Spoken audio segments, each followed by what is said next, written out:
said, so long, carry on, carry on, 'cause the devil wants to take me for a ride. Most countries recognize marriage as a means to move and immigrate and blend. So not Colombia, or is that So United States it's- thing with Colombia? It's an option. It'll happen. It's just not, it's not automatic. So, Automatic. so what happened is we got married on a tourist visa.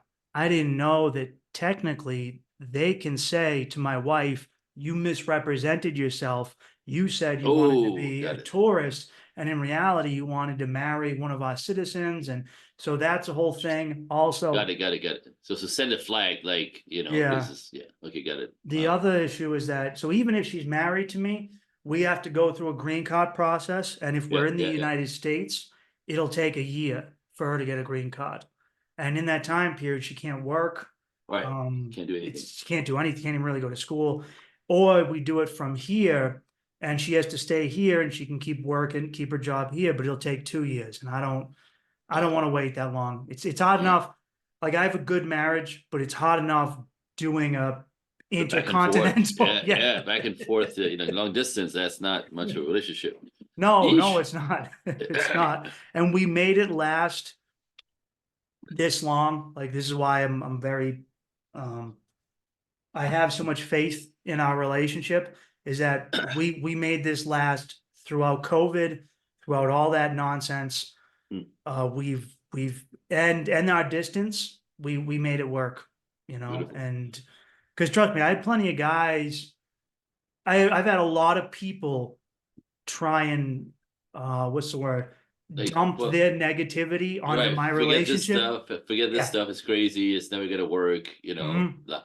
Interesting, because in my world, it's the conflict and everything that comes with the difficulties of the relationship, that if you're really truly in it for each other and have each other's back, right? Forget the circumstances, but the harder the circumstances are, the more crap comes at you, the more difficulty. Mhm. But you kind of machine through, right, and stay in the I got you, I got right, we know what we want kind of thing. It's when things are actually difficult that you get closer and closer, not Yeah. because everything is la-di-da and tulips and fairy dust. It's the exact opposite. It's not in the ease of it that we bond, it's in the trickiness and the working it out that we get tight and it could bonds forever. So it says a lot about each other's commitment to each other, because most people, if it's not easy, they think it's not the right person, that it's not meant to be, or all this interesting. And it's the exact opposite. So you're doing it right. Way to go. Oh yeah, I had to deal with some immigration issues a few times in Colombia. Yeah. It's not all of it, but all of it is going to be worth it, right? All of it is it is. really like that. It reflects your commitment to making this happen, and that in itself will make you win. But it's really, again, that fighting for each other it's where all the juice comes in. Basically, it's interesting. I'm excited. I'm excited about the next step. She's understandably worried because we're going to move back to the US. Yeah. Now, if that's where we stay forever, who knows? Maybe one day we come back here. It is more affordable here, but there's a lot of stuff that you can't do here that I can do back in the US. Right. And so she's a bit nervous, but I'm excited. I'm Well, like very excited. If I may coach you here, is that the more you're her rock and reassure her, I'm gonna work this out. We're gonna work this out.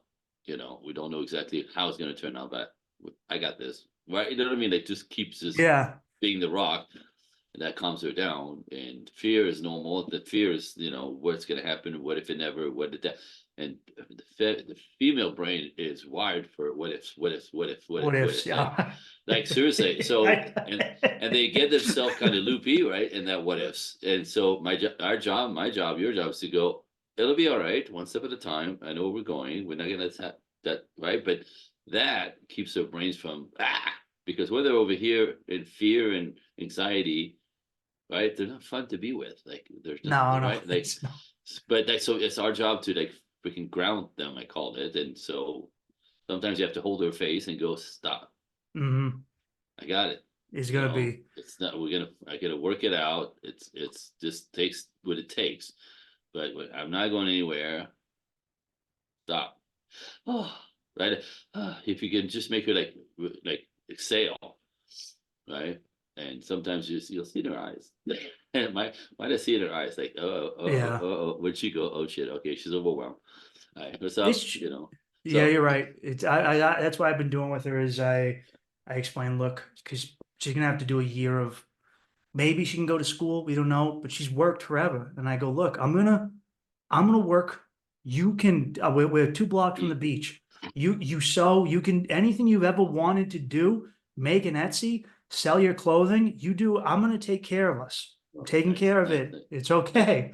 nice. But I forget that it's a whole new she's never lived in the United States. Right. She's no Again, reference she's what point. if, what if, what if, what Yeah, if, what if I hate it? What about my family? What about yeah, really? And this is interesting. People who live in the past are depressed. People who live in the future are anxious. that's true. It's a So good line. that's too much. So I always go, I know you like we can't even predict today to turn out the way we plan it. So you turn to plan a lot. Well, but I know where we're going, right? It'll be okay. So it's the way I put it, it's our job to ground them. It's our job to Mm, rescue them from themselves in that way. that's a What if stop? I'm here. This is like just keep the future close as opposed to that future. That's what's anxious, mm, right? We're moving towards it. Look, we don't know exactly how it's going to turn out, but we know where we're going. I know what I want. I know it'll be okay. It'll be okay. It'll be okay. It'll be okay. It'll be okay. Put your hands on her. Whoop, ground. mm. It's a good so I recorded guys, let me introduce you. If you haven't already heard Andre Paradis, I'm pronouncing your last name right, Paradis? Parody. Paradise? No S is Paradis. French. No, Parody. Parody. Andre Parody, relationship coach. He's been on the podcast before. I'm very happy to have you back here. It's very I remember I had just come back from the Amazon, and on that trip I had met my wife. Right. I met her Nice. 2 days after I was doing ayahuasca in the Amazon. I had this come to God moment. My life changed. I met her. And I remember telling you, oh, I met a girl. I think she's the one. And you go, oh, yeah. And then now I'm married. Look And at it, that. and it worked out. Look at that. Look at that. Beautiful. What you're saying there is something I've said to people is that when a lot of guys see with a lot of young guys is they don't want the responsibility of being a man in a relationship, and therefore you don't get the benefits of it. Okay, but Absolutely. if you're it's like the leader. People don't want their president or their prime minister to be weak and anxious. If the guy who's Right. supposed to make the decisions is like, oh, I don't know what I'm going to do, everyone goes, oh, what? Everyone gets scared. It's like those old old when you look at old medieval myths and legends, whenever the king is sick, the kingdom is sick, right? If you Absolutely. as a man are sick and wishy-washy, your kingdom, your house, your wife, your family, it's all Suffering, suffering, yeah. suffering, suffering, no guidance, fearful, open to being conquered and attacked. You know what I mean? There's nobody leading, right? Nobody's leading. And that's the paradigm of hierarchy of life. There's a Hmm. pecking order for everything. And it's a system that is based in masculinity that works, as in leader, assistant, right arm guy, and Hmm. there's a pyramid of hierarchy that's natural. The feminine doesn't mean it like that. The feminine essence it works the other way around. The feminine essence is the equalitarian, right? They want everybody to Exactly. have like equal part. So if you look at like the if you look at men working together or in a kind of system together, right? This is the same in jail. This is the same in any structure system. Men look to the leader to give them direction, right? Like army systems, company system, right? There's a CEO or president, vice president, or and men look for a leader who has they obviously respect for his getting to a place of leadership. This instinctive, and look for him for direction. And in that, like they made research and studies. I love that stuff. I'm always like researching and digging, Hmm. backing this up with more than logic, right? There's a chemistry to all of this as well. So they put men in like in a space. It could be a jail cell. They've done different ways in a jail cell and or like in a room overnight, right? Just men, lock them Mhm. together, 20 guys, 30 guys, 40 guys, lock them together. And by morning, right, there's a leader that's been elected and or stepped up. Some guys will actually step up and go, I got this. This is what I think we should do to survive for the machine, whatever. And or the guys will actually elect them. But they put him up on top instinctively, 24 hours, Yeah. right? And then the second in command as well, and the third and fourth, and there's this pyramid that happen so naturally that they take their blood before putting them in their space the day before, and they're all over the place, and they take their blood after being in a space, just men, and the top guy has more testosterone, the guy under has a little bit less, and trickles So out. on and so forth. Chemically wired, chemically adjusted to this is how we work. So there's an instinct in males to team up appropriately for the whole thing to manage to survive to work. Mhm. Boom, like a leader, right? Pilot, co-pilot, and everything that comes with it. President, vice president, everything that goes with it. CEO, right? Everything that comes with it. And this one person on the wheel, right? If you have two pilots going for the wheel, the plane crashes. Mhm. And this is the fallacy of equality that everybody's trying to beat down in the world with for women in the the feminist movement, men and women are equals. Sure, equal in importance, equal being, right? Equal Yeah. and they're needed in their own parts, but they're not the same. No. You don't make sensitive, sweet, sensitive men, as you noticed, I said earlier, sweet, sensitive men do not make women feel safe. Even though women say they want sweet, sensitive, vulnerable, they don't. They don't. Because when you bring them that, they can't respect it, don't feel safe, and they look for a big macho dude who says, "Stop talking. I got this. Sit here. I'll be back." Right? I'll make that work. Like it's not toxic. It's nature. So try to make men sweet, sensitive, soft is a fallacy. Doesn't work. Women hate it. Right? Masculine women, go girl, boss, babe. Men absolutely hate it. Masculine men, of course. The Very feminine few men men, like it. the feminine men would love it, right? Because they don't want to work. They don't want to be responsible. Yeah. So they reverse the role in some equation of equality, and it's a disaster. I mean, those are my clients. They when they go in inside out, within a few years tops, she loses respect for him. She's tired. She wants a guy to take charge. She wants a guy to help. She wants a guy who says, "We're not doing this. That's not going to Nope. happen." So Right? you're a relationship coach. Do Yes, you sir. have more of your clients women or more of them men, or is Yes. it pretty equal? Yeah.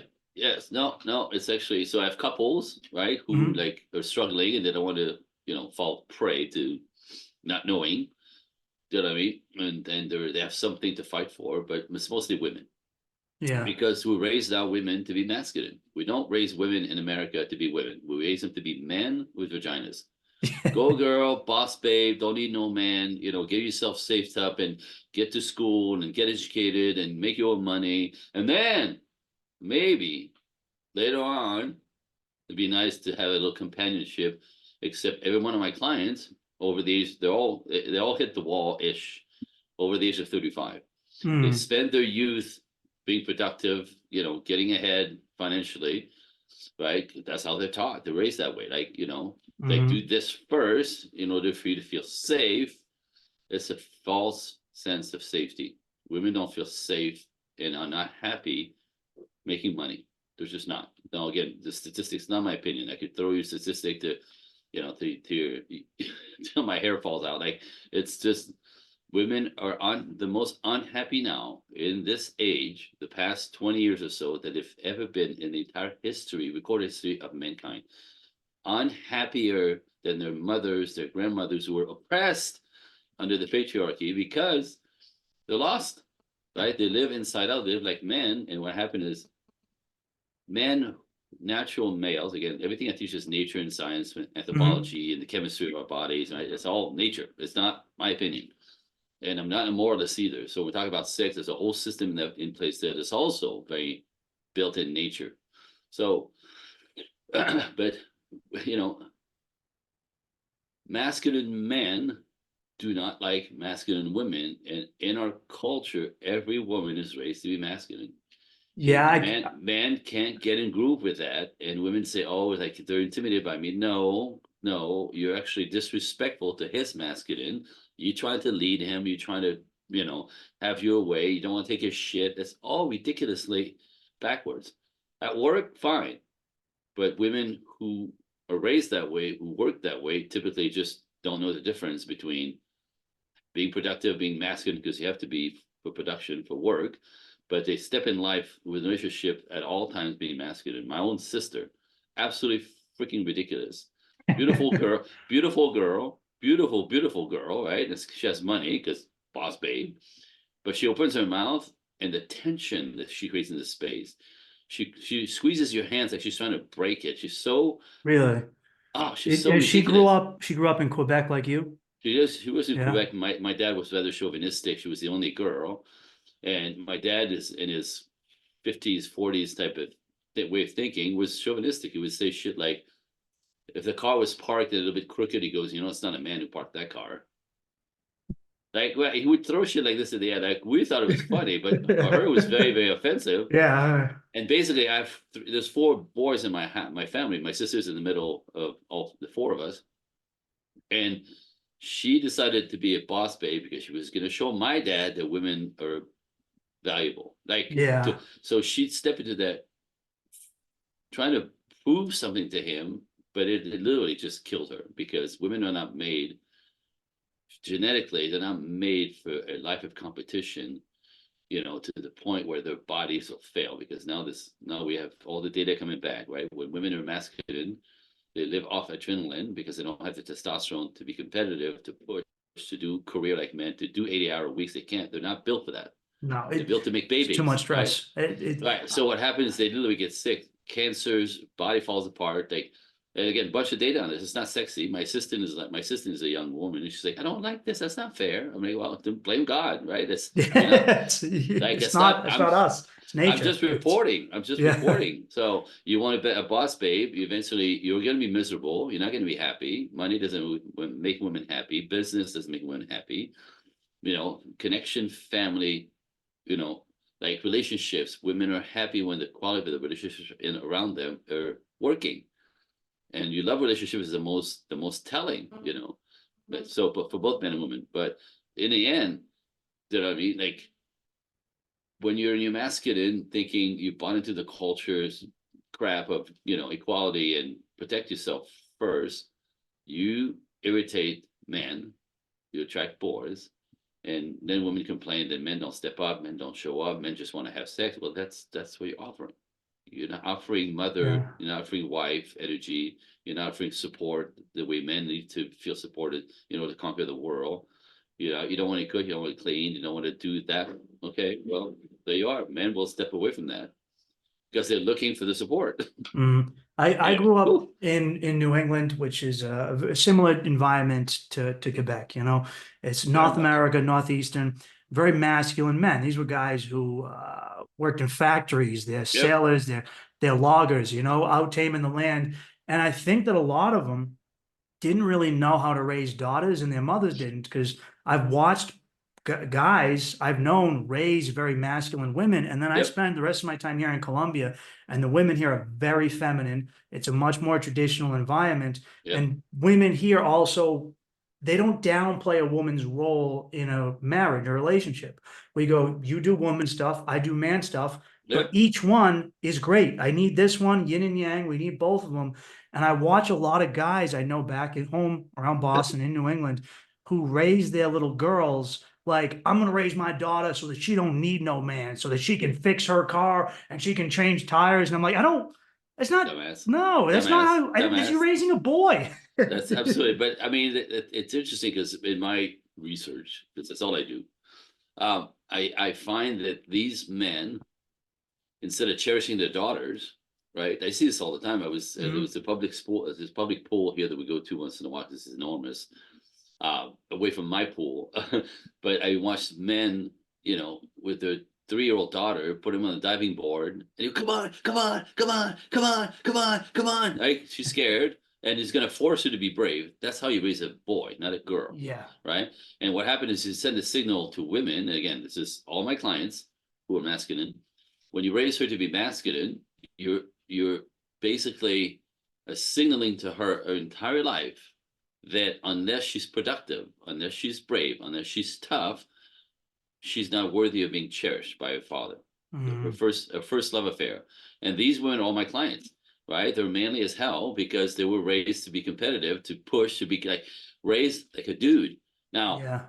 men, I'm just gonna say this, it's ugly, but these men who raise their daughters to be tough and independent and so nobody could take advantage of them, these men are dogs by nature. These men have abused women in their past, right? These are the guys who took advantage and like all the stuff that women find toxic, that we find toxic as the shitty men.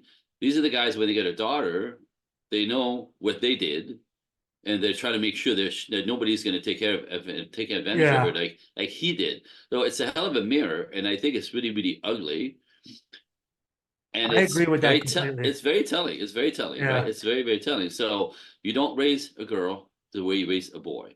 You got to tweak her and bend her backwards and actually raise her in, it's called ego dystonic, to be living outside her essence, outside of her femininity, to be boss babe, to be powerful, to like lean in, and that destroys the quality of their personal life long term. Every one of my clients. I think those fathers are terrified that their daughters will end up with a man like them. Like him. That's It's- it. That's exactly where, it. and Exactly they it. do everything they can to make their daughters never want or need a man because they're afraid that their baby girl is going to get it with a dog, a fucking Just like dog like he was. Just like he Yeah. was. Actually, because good men don't do that. Good men just cherish their daughters. Like daddy's girl, right? Wrapped around his neck, rubbing his beard, right? You see little girls that are, with like all over their father, right? Daddy's girl is a real thing. And daddy is your first love affair, right? Same as mom is your first love affair as a male, right? That dynamic is more important than the other way around. So daddy for a boy is role modeling, but his first love affair with his daughter. Mother towards her daughter is role modeling, but her attachment is love affair with dad. So they're both.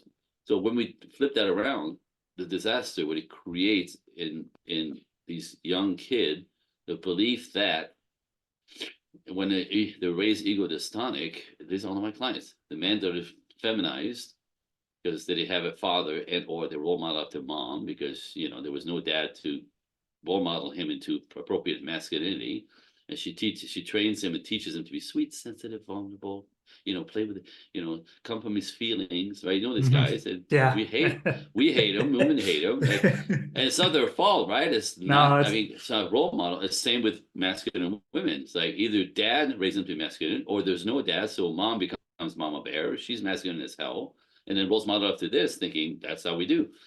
And then they can't grow into their femininity. It's not their fault, right? There's injury on both sides, and these boss babes are miserable. Yeah. I try and remind a lot of guys because I'll have people write into my show and I say that your woman isn't going to, even if she's, you're working her into a feminine state, she's not going to get there if she doesn't feel safe. I think a lot of young dudes, because I see a lot of young dudes really hating women. And I think a lot of guys, when you're young and you don't get women, they're illogical. And I went through that and you're like, I fucking can't stand women because they don't make sense and you can't They don't make sense. Yeah, and you get angry because it's like a math equation and 2 + 2 keeps coming out to 5 and you go, that doesn't fucking make sense. Right. And I think a lot of them fall into illogical, irrational, and irritating. And a lot of young dudes, they come up against that, and I think a lot of them today can be led astray by certain stuff they say online, which is like just be alone, just fuck women, and just play video games and work out, and you'll be happy. And that's not the answer.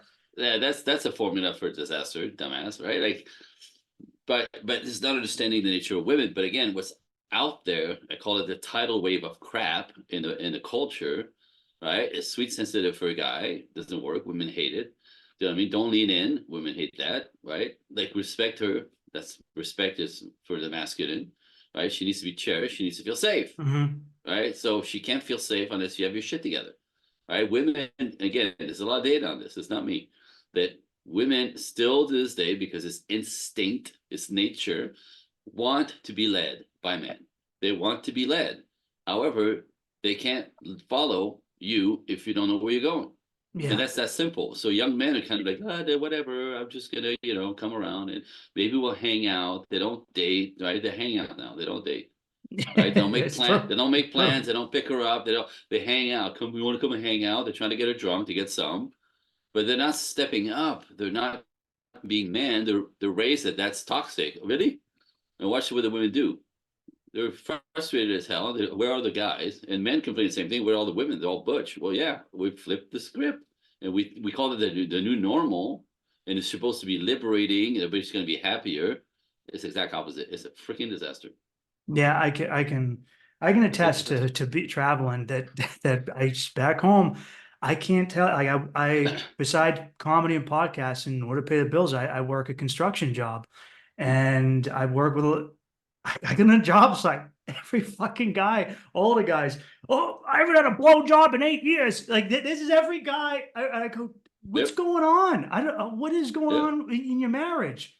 That's Yep. the case. There's a ton of create. The funny thing is because men and women are completely different. Not a little bit. It's not Mars and Venus. It's two different freaking galaxies, right? Like, Mhm. and the idea that we're equal came into we should be born like each other, and nothing is more false. Right? A man does not act like a woman, does not talk like a woman, does not behave like a woman, is not going to sit there, hold your hand, and go, "Tell me it all about your day, babe, for 4 hours, please." Right? That's your girlfriend. That's your girlfriend, ladies. That's not a man. So, and a man will do some of that, of course, because it's his way, it's your way, and then what I call a sweet spot. We have to get in the middle where we kind of get some that works for our essence as male and women. We're wired differently, we're built differently, we have different chemistry that drives our bodies and our minds and our brains, right? So we don't make each other wrong for this, but we have to negotiate a place where his way, her way, us in the middle. Mhm. That's the magic. So men will never act like women will never understand men, and men will never, women will never act like a man, even though they're raised to be possible. And it confused the hell out of men. So everybody's confused. It's okay, well, let's learn to dance, right? This is what I teach. I teach the dance between men and women. Like, well, I don't know if I showed you before, right? This is my wife and I. This Yeah. is my entire life. I come from a ballroom background into a commercial background of dancing, and the dynamic between men and women are exactly the dynamic between a couple in dancing. They're not doing the same thing, right? But they support each other's work. They support each other's piece in doing the partnership. The partnership is my part and her part. And again, it's not the same. It's not two pilots. It's a disaster, right? It's leader support of the lead. You know, in our culture, we make women believe that being the supported lead, right, is less than you. Yeah. So you have to be the man. Well, try this in the dance. Try to dance with a man who's try to ballroom dance with a dude that you won't let lead. Right? It's gonna be instant war, and he's gonna leave you on the dance floor by yourself. And this is what's happening to women in our culture. They're on the dance floor freaking by themselves because they refuse to do what masculine men want, which is for them to support his leadership and actually and help him into everything that she could bring to his life, to his spirit, to uplift and believe in him. And in that, he creates things that he can't even believe that he created, that he built, and in that he will support the hell out of her for the rest of his life. This is the magic. But 50-50. So guys don't step up any longer. Women are left on the dance floor when they try to bully men. And they say, what's wrong with men? And men are like shaking their heads, walking away, like, I'm not dealing with this. I'm not playing with this. I'm not understanding this. I don't want this. And welcome to our culture. The best way I've found to phrase it, and I've said this on stage, comedy shows, and I've had women write and try and get me thrown like banned. Like I remember I had a whole group of women wrote emails to the venue, and they sent it to the booker, and the booker was like, I got a lot, they said you were super misogynistic, and I had like 50% jokes about men in relationships, 50% about women, but they focused in on that, and I mentioned, I go, I'm in a relationship. I tell my woman, we're both pilots, but you're my co-pilot, right? We're on the same team. I'm the team leader. All right. We're both in the UN. I'm on the Security Council. Okay, I can veto you. your thing. We're on the same Right. team. I'm just, Right. I'm driving the car, and you're Somebody has to crap. drive. There's got to be a CEO. Every company is not driven by two people on top taking the lead. Mhm. One, that there's a system that works. There's still, in my world, this very unpopular. It's just nature. God, man, women, children. Mhm. When men don't believe in anything bigger than them as some type of God, right? If men don't believe in anything bigger than them, they're very dangerous. There's no moral. Yeah. There's no guideline. There's no why would he not kill somebody or steal something like that. When men don't have a guiding system, something bigger than them, they're dangerous. Those are the toxic ones. Those are the boys, right? But when men follow the rules of life, right, which have some sense of bigger than them, Mhm. God, right, whatever they call it, right, they're the men who do everything to make life, marriages, family system, right, society work. So protecting women in that and now when a woman is in a place where she feels safe because he's a good man guided by the proper system, if you want, right, safe, she could become a nurturing mother and nurture the children appropriately. So there's a very natural system here. Now you could say it's old school, it's too traditional. Sorry, it is still what's best. And what I teach is a modern way. There's a modern way to do this traditional style because ultimately it works better. It makes both both part of the partnership happier, and it raises healthy children because healthy children, healthy family also make a healthy society. And our society is sick because we flipped the script and children not raised by two parents. They need two parents, not one, Mhm. two to be balanced. And when they're raised without one, when they're egotistic just by default, they end up, look what's out there, right? Young teenagers and young adults don't know how to create bonds because they've never bonded with their own freaking parents because they're not there. Yeah. Dad's at work, mom's at work, right? Or like one's missing. And in that, they're literally kind of never feeling like emotionally attached. They call secure attachment style. They become anxious, right? Or anxious or avoidant everywhere. And nobody could build healthy relationships because they never even started with their own parents who never even were there to claim them. And that makes children who can't get in a healthy relationship and raise healthy children, and society falls apart. And that's what's happening. Way to I go. It's not way to yeah. go. It's not working. I can attest to what you just said about the hierarchy of God, man, woman, because so God, man. I was raised an atheist, and up until a few years ago I still was an atheist, and I started becoming I naturally started reaching out for something, for a sense of faith. And when I went to the Amazon to do ayahuasca, I went to find God, and I found him. Yep. He You found God. Yep. I swear on my life, it might I'm with you. sound, and I asked God, I go, hey, God goes, I was looking, I wanted a wife, I wanted something. And it was like, God was like, hey, you're going to be okay on your own. All my pain and my anger went away. And I felt love and compassion. I was like, you know what? Oof. I can do this thing on my own. When the time comes, it'll happen. And then 2 days later, I met my wife, just like that, Yep. because that's how it works. We find Yep. and You get clear, you get clean, like reality is different and you actually had choice as opposed to in mhm. react. I call it in reaction to your belief system. You clear up that stuff. Then it comes in, and I can Yep. attest to. So my father was an atheist, and he killed himself, dragged himself to death a year ago. They, And yep. watching him go, when I was younger and I get depressed, I'd have thoughts of suicide, and I packed them all away because I have responsibilities, and I'm not walking out the door. And I saw my father just give up on my mother, Yep. and I have a younger brother, and just I'm done with life and my family. And Yep. I don't think that simply being an atheist will lead you to that, but I know that if he had something above him, he wouldn't have gone out the way he did, because it wasn't Yep. pretty. It was not. Promise you, because it keeps you from being all about you, and when you believe in that, you're not here randomly. You're not here to just eat and drink and die, right? Yeah. There's a reason, and most of us have that feeling. We typically have a sense of something bigger than us instinctively. Yeah. Even if you're raised atheist, like there's something, there's no way this is all this is. There's no way this is all it is. We don't eat, poop, have sex, and then die. And then we're just like a piece of history that just didn't. No, absolutely not. Right? That's a.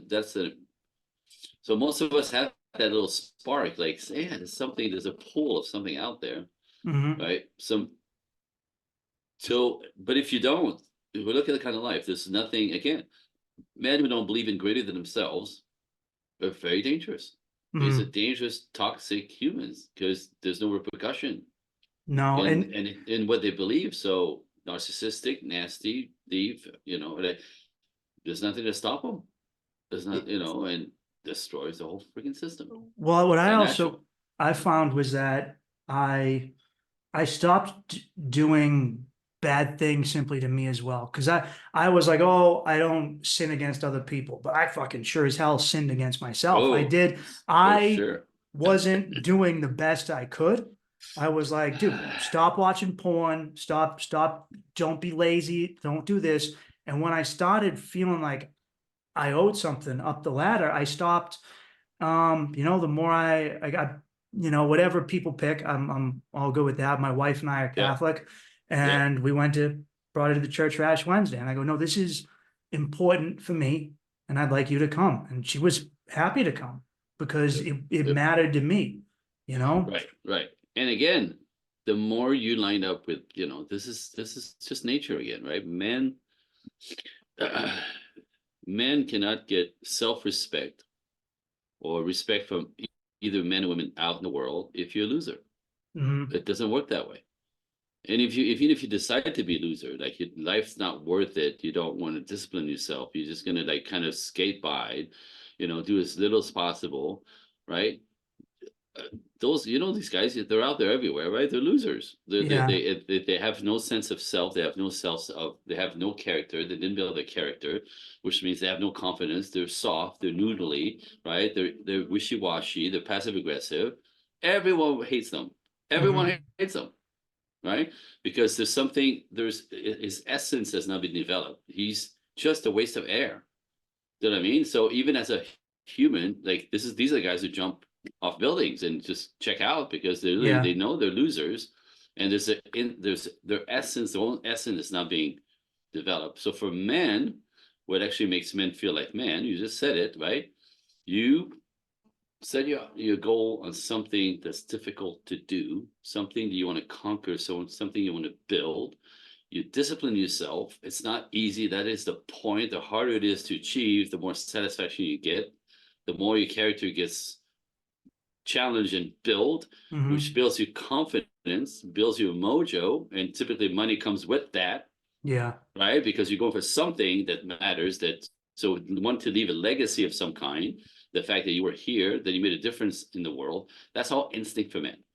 Yeah. All right. Yes. And in that confidence, and I can take care of women and kids, and then I want to build a castle in a kingdom, put my arms around all of it and protect it for the rest of my life. That's toxic.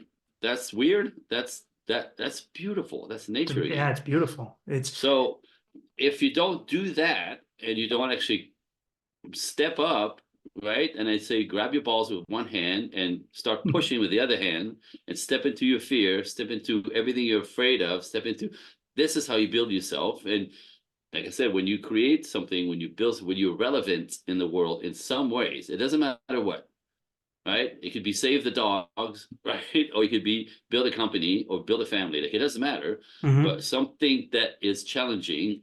So you could go, oh, look, I freaking did it, Yeah. right? And you get self-respect and respect from everybody around you, right? And It's that's the juice. That's the juice. And then women get attached to that. Women yeah. feel safe with that. Women will be able to have children and be in their feminine, nurturing energy with that. There's a yin yang again. There's nature. So Yeah. why we're fighting this? Why exactly? No, What? masculinity is toxic. It is not. Soft That's man, the lack of it's toxic. masculinity makes men toxic. The lack of masculinity, soft feminine men, makes them toxic and dangerous. These are the guys who are unstable emotionally and financially. They can't take care of anybody, but they're still testosterone built, right? And so, Hmm. so they need to feel a sense of power, And those weak guys, the way they assess their powers and be relevant, they lie, they cheat, they rape, they attack, they con, they slam, they con, like all the toxicity that you see in the world, it's not masculine. It's the absence of feminine it. men. It's the Yeah. absence of it. So I'm sick of hearing toxic masculinity. There's no such thing. There's no I- such thing. I'm curious. I have a question for you there. Yes, So sir. I see this a lot from young guys. I imagine you think the same way as me on it, but I want to hear what you say. I keep seeing young guys, and I've heard this for a while. Oh, I have a good job. I have this, but women only date losers. They only date a bum with no money. Women only fuck the guy who's abusive and treats them like shit and talks to other women. They only want the douchebag and the ghetto dude and the gangster. They don't want me. What would you, how would you, what's your response be to those guys? It's exactly what I just said, right? Yeah. When you're sweet and soft and vulnerable and passive and a loser, right? Mhm. Women don't want you. So women say we want sweet, sensitive men. They fucking don't. It's against nature. They don't want a toxic dude. They don't want an asshole. They want a guy who's got his shit together Mhm. that can make you feel safe. So all these young men who were raised by their mothers or their culture or their freaking school to be sweet and sensitive and passive because that's what we want, is actually backwards. So these guys play the nice guy role. Mhm. They're nice guys, right? And they end up being thrown in the friend zone every left and right because they don't make women at their core feel safe. They think that being a feminist and sweet and acquiescing and you go girl and get that job and all this shit that is in our culture that doesn't work, they become that. Mhm. And women put them in a friend zone and they're angry because they're still men, they have needs, but they don't understand they've been sold a freaking lemon by Yeah. whoever. Their mothers, typically their mothers or like a father, and believe that they were sweet to women that's going to get them laid, and it doesn't. Women. So what happens is women like masculine men, and the more masculine men, the ones who really, are like wild and adventurous and testosterone, tend to be. They have swag, they have Mhm. game, they get any woman they want, right? And that's attractive to a woman, right? If they can catch the guy who's got everything that they all want, even if she's, you know what I mean? So women are in competition with each other all the time. We're competitive in different ways. They're competing against each other all the time. So all women want is the one the women want. Mhm. So the more a guy is got his shit together, the more popular he is, the more he's got swag, the more he's got game, right? Women want that. It makes him feel interesting. Like the psychology of it is that if women are attracted to men that they can't control or manage or manipulate, or right, it's the fact that he will not be played with and you cannot derail him for who he is that makes him actually masculine. And women love masculine energy. It chills them out, right? Yeah. So that's why. So some of these guys are freaking players, but Mhm. they got swag and they know how to do it and they know how to talk and they know how to get it, right?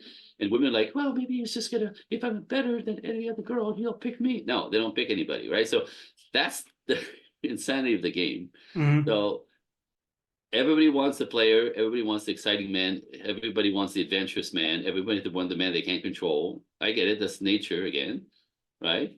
But these guys don't need to settle, don't want to settle, just kind of keep playing with women, and and the rest of the guys have their fingers up their nose, not be able to do anything. So Mhm. 80% of women want the 20% of men who are in that upper bracket, and these guys don't need to be good guys. They get everything they want. They don't need to settle. Mhm. They don't need one woman. They have Yeah. seven, Why, and why, they think why pick one? it is great. And then so nobody gets anything, right? So we need to rebalance this thing, right? Yeah. These guys are always out there, but to make men not step it up to their own potential and then behaving like nice guys with women, that's not what works for women. Get your shit Mhm. together. Get your shit together. Build your confidence. Build your character.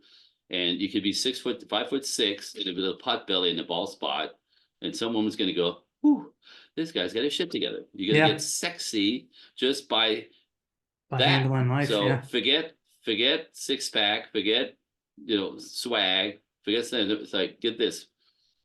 Masculine women, which is all the women are on a world right now. Every woman in America is masculine. Nobody's been raised to be a wife or a mother.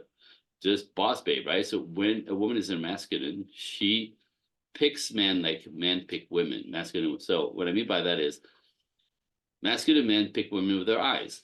Mm-hmm. She's pretty, she's attractive, there's something about her, and then we go investigate, right? We pick women with our freaking eyes first, Yeah. right? This is the natural masculine. So masculine women do the same thing. Tall, six-pack, funny, right? What everybody wants, except there's only 1% of these guys out there, maybe 5. Yeah. Right? So masculine women pick men with their eyes, where an actual feminine woman picks a man with her ears. Is listening for his character, is listening for what kind of man he is, right? Stuff like, oh, you want your wife to stay at home when you have children, right? Nope, that's interesting to a woman who wants a family, right? Not the BMW, not the six-pack, right? Like, not the swag. So natural women actually don't care what the guy looks like, right? Because they're looking and listening for character. What he values, what he wants in the future. He wants a family, and he wants his wife to stay home. They get, oh, that's right. That's how. But in our culture, they're all manly, so they pick with their eyes. So the disaster is anybody who's not attractive disappears. 80% of women get 20% of men. It's pretty sad. So you got simps that think they're trying to catch up by being simps, right? And like showering women with everything that they think they want to hear. The women take advantage of that, of course, but they're never going to respect you. They're never going to respect you. I lived with a girl who, when I was in New York City, was dating in New York City with something else. I imagine it's like Oh LA. my God, yes. And Oh my God. I lived with this girl who was a boss bitch, and she would take guys and ring them for everything they were worth and throw them away because she lost. And she got this guy who would drive into the city, showing up. He's giving her presents. He's opening the doors for her. And I go, you're going to be done with this guy in 2 weeks. She goes, no, I won't. 2 weeks. Literally, she just had no respect for him. He was doing, of course. He was driving through traffic to pick her up on the other side of the city for her job. And she just goes, oh, I could see she goes, I don't even know you. Too much sipping. Now, there's a difference between doing that and be gentlemanly.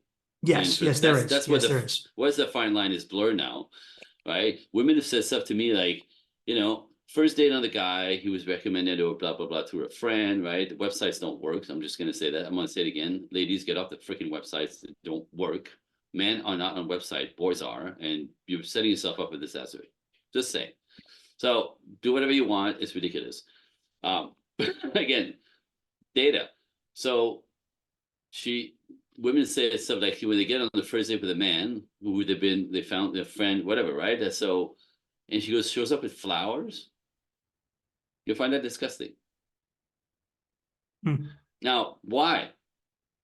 Because he doesn't know me. Exactly. Right? He doesn't know. He's trying to seduce me with some bullshit that he read somewhere, right?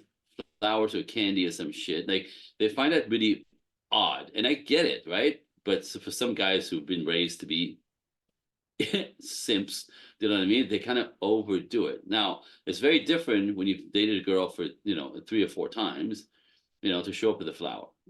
Not 12 dozen, right? 1, right? And it'll mean something when you have an attachment or some kind of history, right? Like, that's different. I was thinking about you. Here's a flower on the way, like that kind of stuff. But like, there's such a fine difference between being a simp and being a gentleman. Yeah. A gentleman does not lose track of who he is for the lady. He shows up as a man who takes charge and, right, is responsible, holds himself accountable for the time we spend together. So they will create good dates, and it will make sure that you're comfortable, and it will send an Uber if you don't know him, right? Like, all that stuff.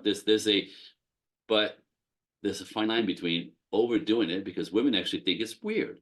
You don't know me, so now you're trying to seduce me, but you don't even know if we have something in common, right? So blah, blah, blah. We could do this all day long, but it's like very different simping on women who will basically kind of let you take advantage of we'll take advantage of you because you let them, because you know the difference. And men who are genuinely, who do it because they want to be gentlemen. Different energy, different style, different. There's a new age type of simping now too, because I'm on social media, so I see when you come across a girl's page and guys are, oh my God, you're the most beautiful eyes ever. Oh my, and you're like, dude, that's not gonna work. Or they go to OnlyFans girls now. A lot of guys who are making Yes. money who could have women are out there spending $40 a month maybe on, Yeah, and yeah, that's like the guy who used to go into the strip club, give a girl $50 and go, she yep. wants me. She's going to be my girlfriend. You know, it's just I on the know these internet guys. now. I know these guys. I know these guys. I know these guys that convince the girl is in love with them. Uh-huh. I'm like, you're such a moron. I You're such a see it a moron. You're a lot. cash machine.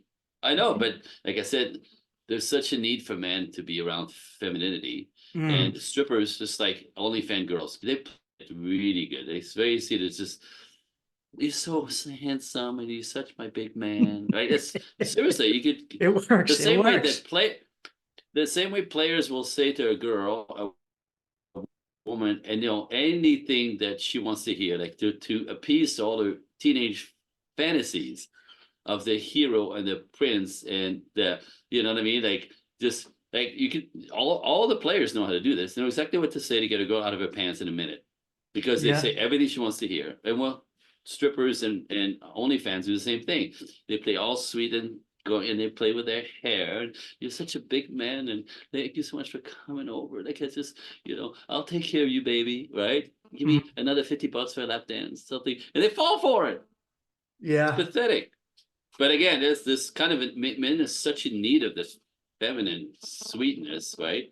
I mean, the strippers smell like angels. They know exactly how to do it. They use their Yeah. smell. They appeal to my eyes, to my nose, right? Not necessarily my Touch you, taste, but know. this music. They tell you that they know what to say. They touch the shit out of you, right? Like so, 45 senses are being activated by the energy that lifts our spirit. So there's a magic to this, but it's also like just like players will do it. It's very manipulative. It can be, right? Well, So yeah, it's all I showed. So I've been showing my wife some American movies, and I showed her Pretty Woman. I just watched it for the first. Do you remember that Julia Roberts movie where she's a prostitute yeah, and she holds the billionaire hostage? I don't want to be with you unless you yeah, give me the what I want, knight in shining armor routine. the And he whole does it, treatment, and and he I does it. go, this shaped a lot of people's like coming of age concept that even as a streetwalker, you can tell a billionaire, you make him Yeah, climb a fire escape. yeah. If he falls in love with you, he'll do whatever you want, and that's Uh, kind of true. It's kind of true. yeah, there is some It's truth kind to of true. that. It's actually kind of true, right? Men who, when a man falls in love, like he will literally just do whatever he can to hang on to her. Mm. It's It's just dangerous, right? It's well, dangerous. So yeah, my point is, it's a very interesting, it's a very interesting dynamic. But man or prey, the dance is natural. The dance is natural, right? But again, if you don't, how do I put this? Like, as a man, if your essence isn't solid, right, you will be much more vulnerable to that because you're so needy. So, hmm, like, I remember last time I went to a strip club. This was years ago with my buddy, and we almost got thrown out yeah, because I'm married with children. Like, I'm there because he yeah. wants to go, and it's always fun to see girls bouncing around, right, and have a beer. Like, I guess there's nothing. My wife is completely okay with this. Not every weekend, obviously, but as like Hmm. hanging out, right? She's secure. She knows I don't care, right? I've been around the block. I come home, so there's nothing about that that's in any way weird in our dynamic. Once in a while, anyway. But I'm there with my buddy Carl. Just me and him, and we're watching the girls bouncing around and whatever, and he's all into it. He's single. I'm married. I don't care. And this chick comes from behind, right? And he goes, "You want a lap dance?" And I laughed in her face, and she was so offended. She was so offended. She actually went to the bar to the doorman and trying to get me thrown out. I laughed like, "You kidding? Get out of here!" Like, let me spend $50 for you to play with me. Give me in all sorts of chemistry. Like, yeah, get me all going, and then just leave me like this, right? Like, it's the Yeah. most but I'm a dude, right? Like I like, I don't. Not only do I know the game, but I don't need that, right? Yeah. I'm not a simpy kind of guy who's lonely and will do anything for a little whiff of perfume and a touch. But I mean, she was so offended because I kind of literally broke the game on their territory. How dare Yeah. you? In How her dare house. you? How dare you? Right? She tried to get me thrown out. She went to the bouncer. You laughed at me. Right? What's the problem? I go, nothing. I don't want no lap dance. Well, why are you here? Dude, I'm having a beer. Yeah. Is that okay? Like, I do whatever I want. And he kind of, oh, okay, all right, never mind. And he's like, get over it, girl. But anyway, so You just remind me of something that I'm personally going through. So I got a bachelor party coming up, yeah, and I'm still haven't planned it out. And so I've been sober for 8 years. I haven't had a sip of alcohol in eight good for years. you. Thank you. I don't mess around with hard drugs anymore, and I don't I gave up smoking weed like a year or two ago. I have been Good for slowly, you. Good. I'm so very proud of you. No, I dude, don't no, dude. I don't want you to skip over that. That's a huge deal because that means that you're always present and you're in charge of your thinking as opposed to knocking yourself out into feeling better, relaxed or whatever. So I want to say congratulations. It's a big deal. thank you. I appreciate that. And I get this bachelor party coming up, and I want to do something that's either nature oriented, camping, hiking, go see the Northern Lights, maybe go on a religious pilgrimage. And my Nice. friend group, now a lot of them are married guys, and they're losing it because in their mind, the bachelor party, they go, "Oh, you're marrying a Colombian bachelor party in Colombia." They're picturing strippers Strippers. and mountains of blow, just like as much cocaine as they could possibly Yeah. do. And they go, "This is for us. We need this." And they can't conceptualize that I don't want that, right? That I'm happy with my woman. I don't I if I'm out with the guys on a bachelor party and they go, we're gonna go to a strip club, I'm like, yeah, sure, I'll come with. I don't, Yeah. it's not my scene. I don't party anymore. I don't look down on anyone who does, but I couldn't be further from that. Like Yep. I used to be. That would be me. I'm with you. It's a lot of guys, and I go, God, a lot of my friend, I'm 37. My friends are in their 30s. I go, we're still too young for you to be like, I need a break from this. I need a break Yeah. from my Yeah. marriage so I Yeah. can Yeah. absolutely. The last bachelor party I went on was too much for me. Like I was like, guys, like it's 8 a.m. You can wait till noon to do the cocaine, right? Like But it's what I see in that, and it's pretty sad state, but it's again, it's the dance with men and women that women being feeling driven, right? That's how they Mhm. feel that drives them. Men don't know this. I want to say this, like, guys, wake the hell up. A woman drives her entire life, moment to moment, hour to hour, through her feelings.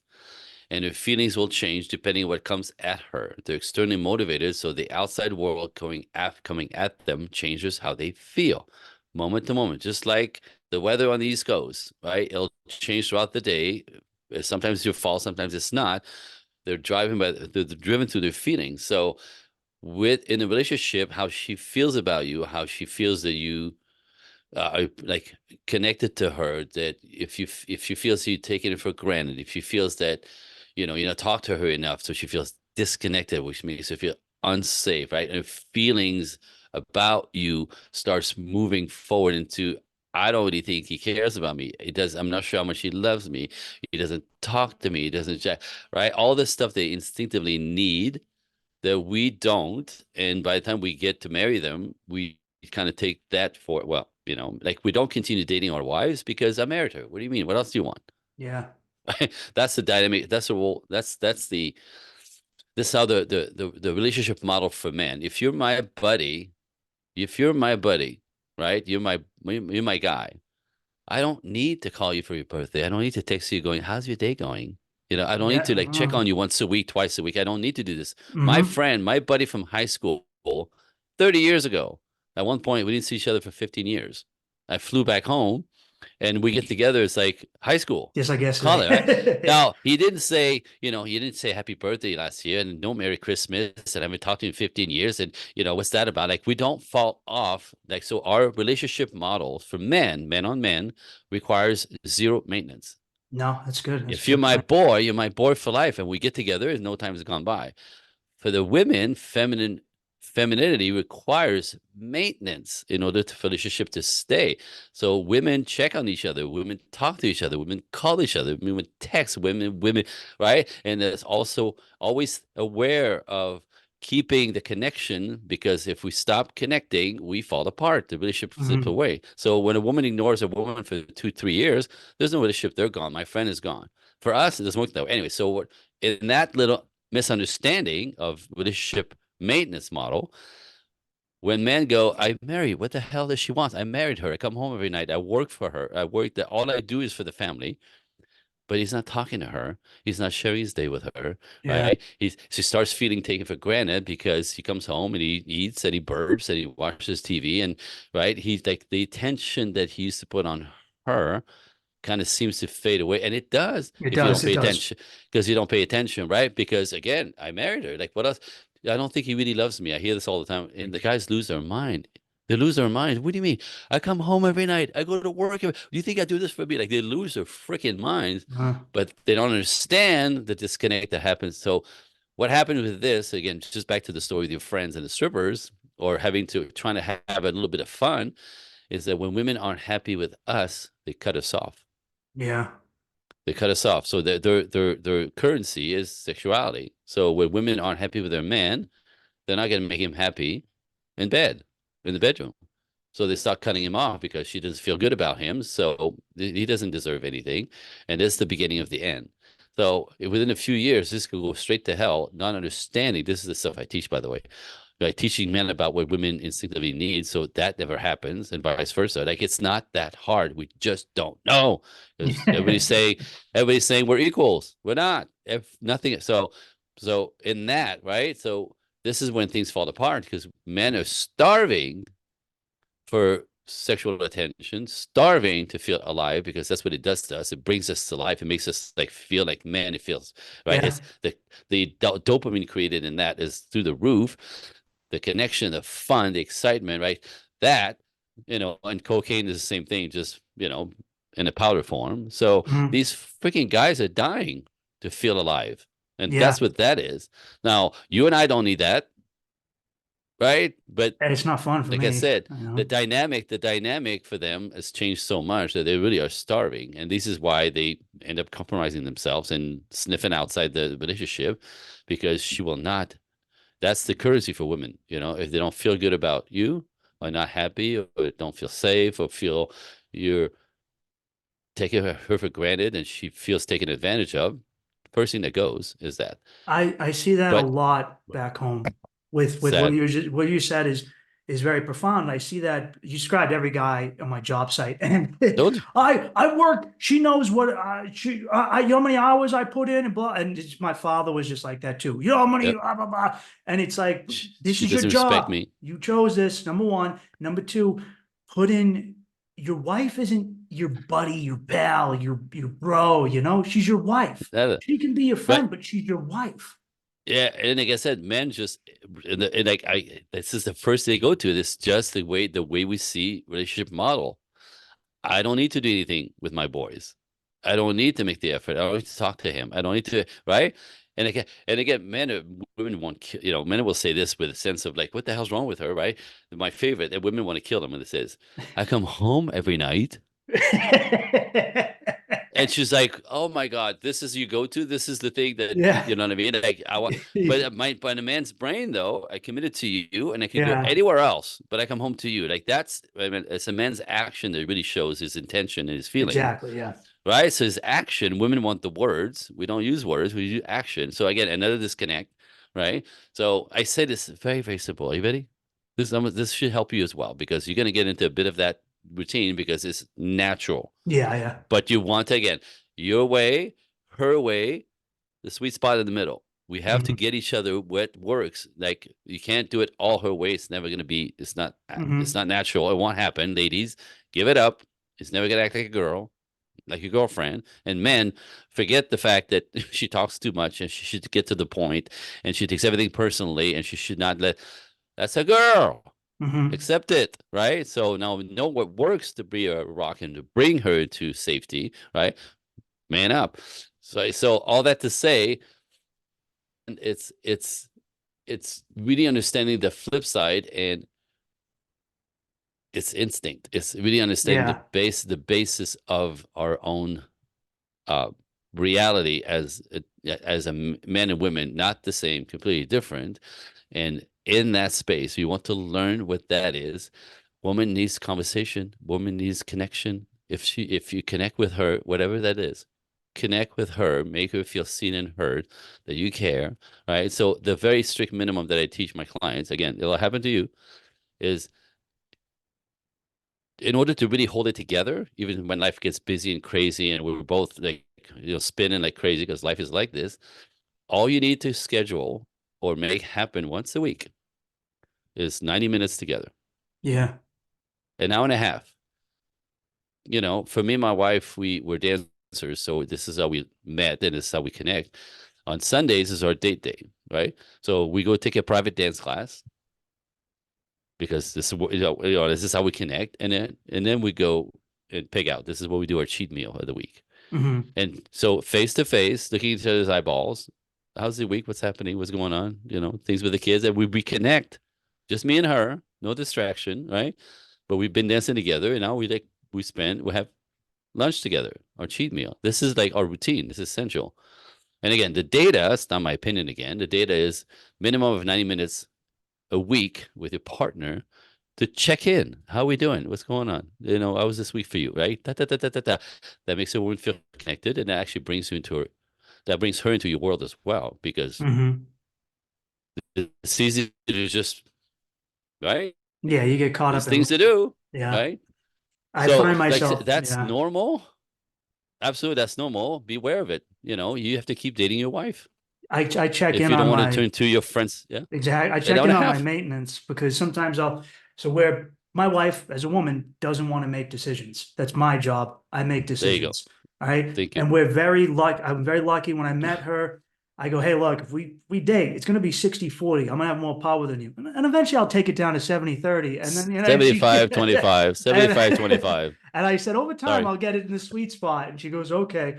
But we would talk. She goes, I like my girl stuff. You like your guy stuff. If you watch the same shows as me, we have an issue. And I was so happy for her to say that as a woman.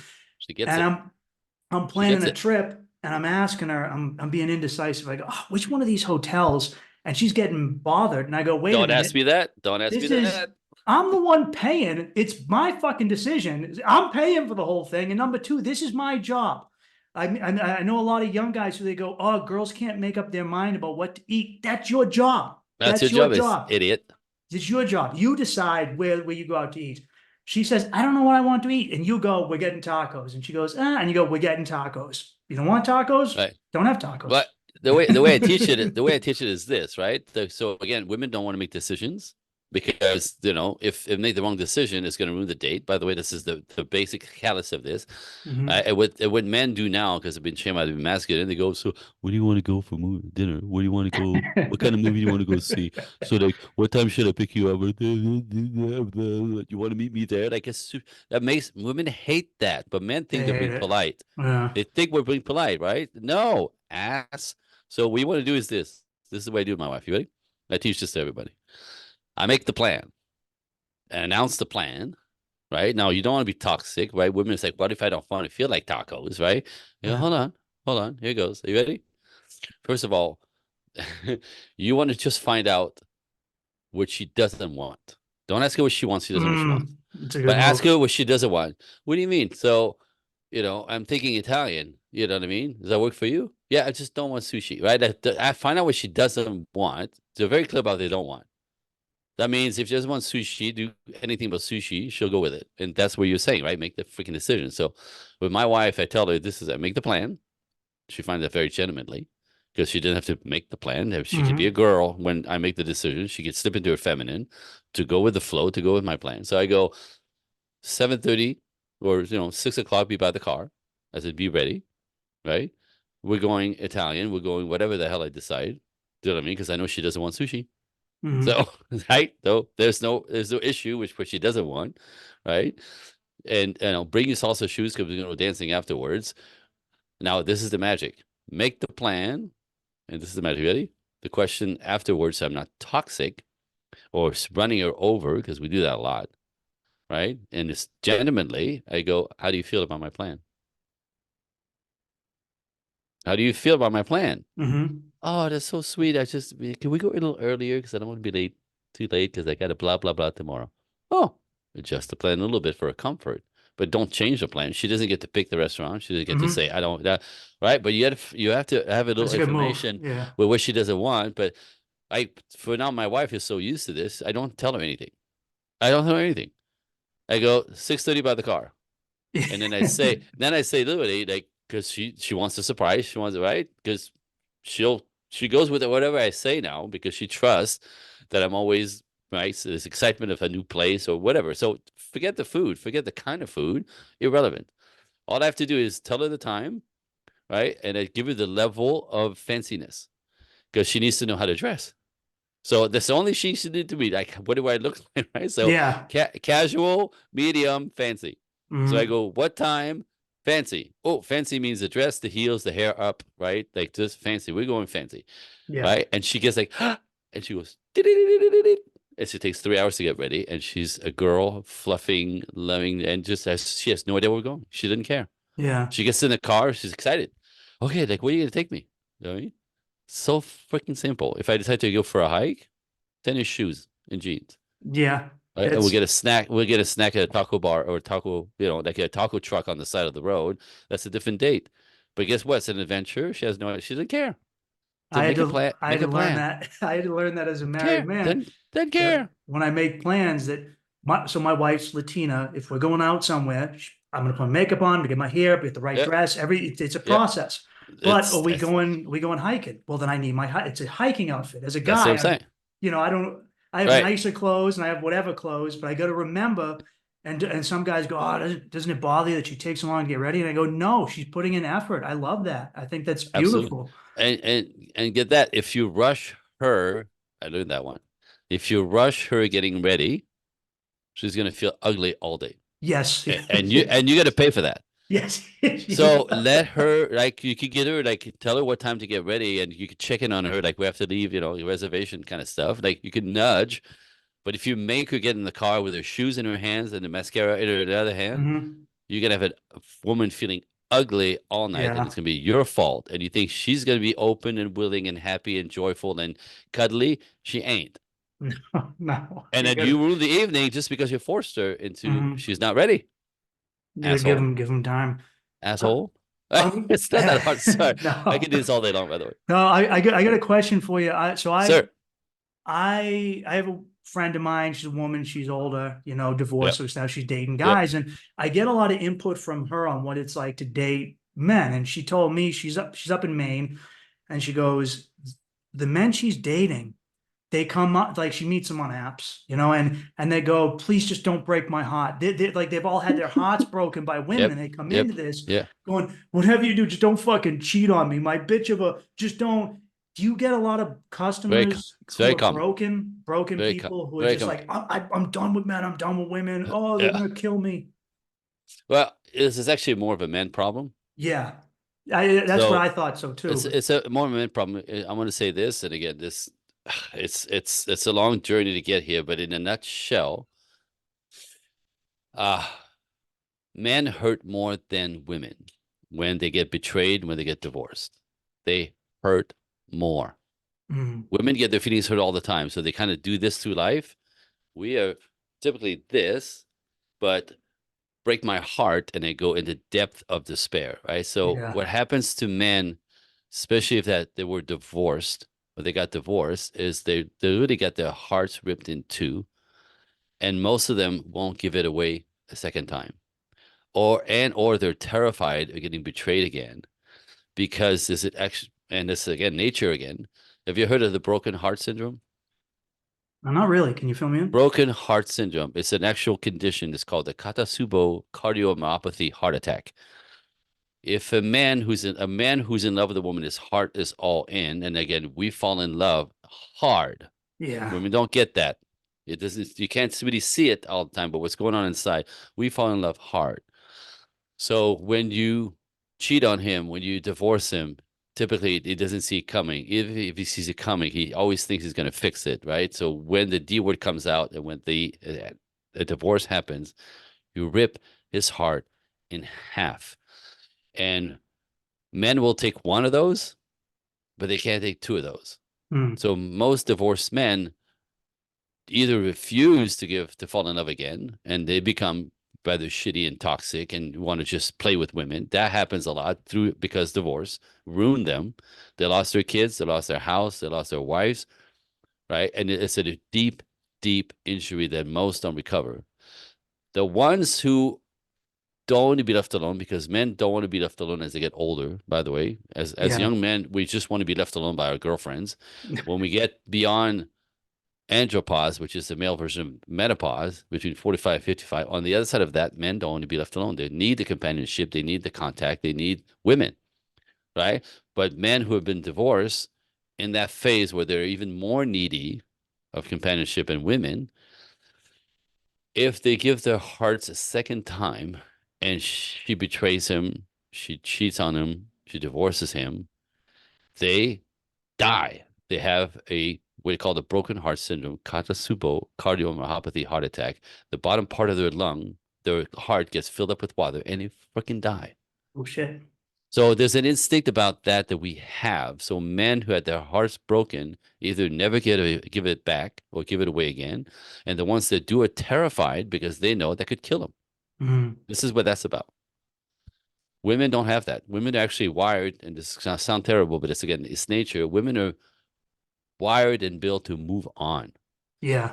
That eventually he will die, he will pass. She's going to do without him, and they're built to adapt to this. We are not. Okay, Yeah. another layer. Are you ready? This should blow your mind. When we fall in love with a woman, we have this it's forever kind of thing. It's not, women say men don't want to commit. It's crap. It's so stupid. It's not right. When a man commits, it's not for this week. It's not for next month. It's not, I'll see how I feel by next year, right? By the time we pull the trigger, it's a certainty to that. Mhm. This can be forever. Now, again, shit happens. And if, if she'll take it for granted, she's going to treat you anyway. But my point is, when men commit, that's why they say, yeah, I married her. What else does she want? I go to work every day. What's that? Like, you know what I mean? So, that's sort of, we fall in love with our wives like we fall in love with our daughters. I don't know if you have kids yet, No, not but yet. I I have want a them, daughter. but I have a son and a daughter, right? mhm. The amount of love you have for your children, especially your daughter, because it's different dynamic in that, right? My daughter is now a young woman, right? A young woman, and throughout our lives together, right? She's been mean to me. She's been crabby to me. She's been vicious to me, even not vicious, but like, really shitty, like what like women could be, right? Like Yeah. so she could be treating me bad. She could be mean. She could like roll her eyes at me. She could be disrespectful. I don't stop loving her. It doesn't change a damn thing. She's my daughter. Mhm. You understand? And so men love their wives like a daughter. It's not if you see men getting treated terribly and they don't go anywhere. Mhm. Mhm. I've committed to her. She's my wife. I love her. It's difficult, but I love her. So when men get divorced, it's like losing a child. My daughter is not made to pass before me. The heartbreak, the destruction that creates to my heart. That's how men love their wives. Yeah. It's not, they never get over it. Like losing your freaking daughter. You're not supposed to lose your daughter. Uh-huh. On the other side, women love their husband like a father. You suppose eventually she knows she's going to lose him. It's built that he's going to go before her, right? Mhm. There's a different attachment to it. You see it? And then the dynamic between the women that don't understand. This is when older men get a lot more clingy. They fall hard if they fall again. The other will resist all of that because they're afraid of dying, literally, right? And women are made to move on. Mhm. We're not.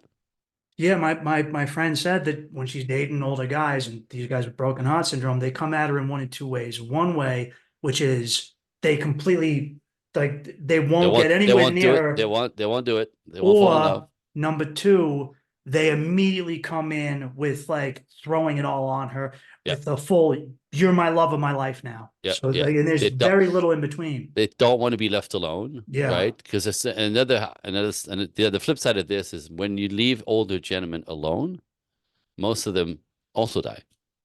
Yeah. They That's why have no you, reason. They won't take yeah. care of themselves. They won't take their vitamins. They won't feed themselves right. Like so, older gentlemen need women in order to keep him alive. They need Mm, a daughter, a wife, a nurse, any feminine. They need that. Otherwise, they let go. They actually yeah. let go. So some of these guys attached to women, they need women more so, in life, in the second part of life. And the other ones are like, oh, I'm not doing that again. You know what I mean? So it's incredibly, but it's one or the other. There's really no gray area, not very much. Yeah.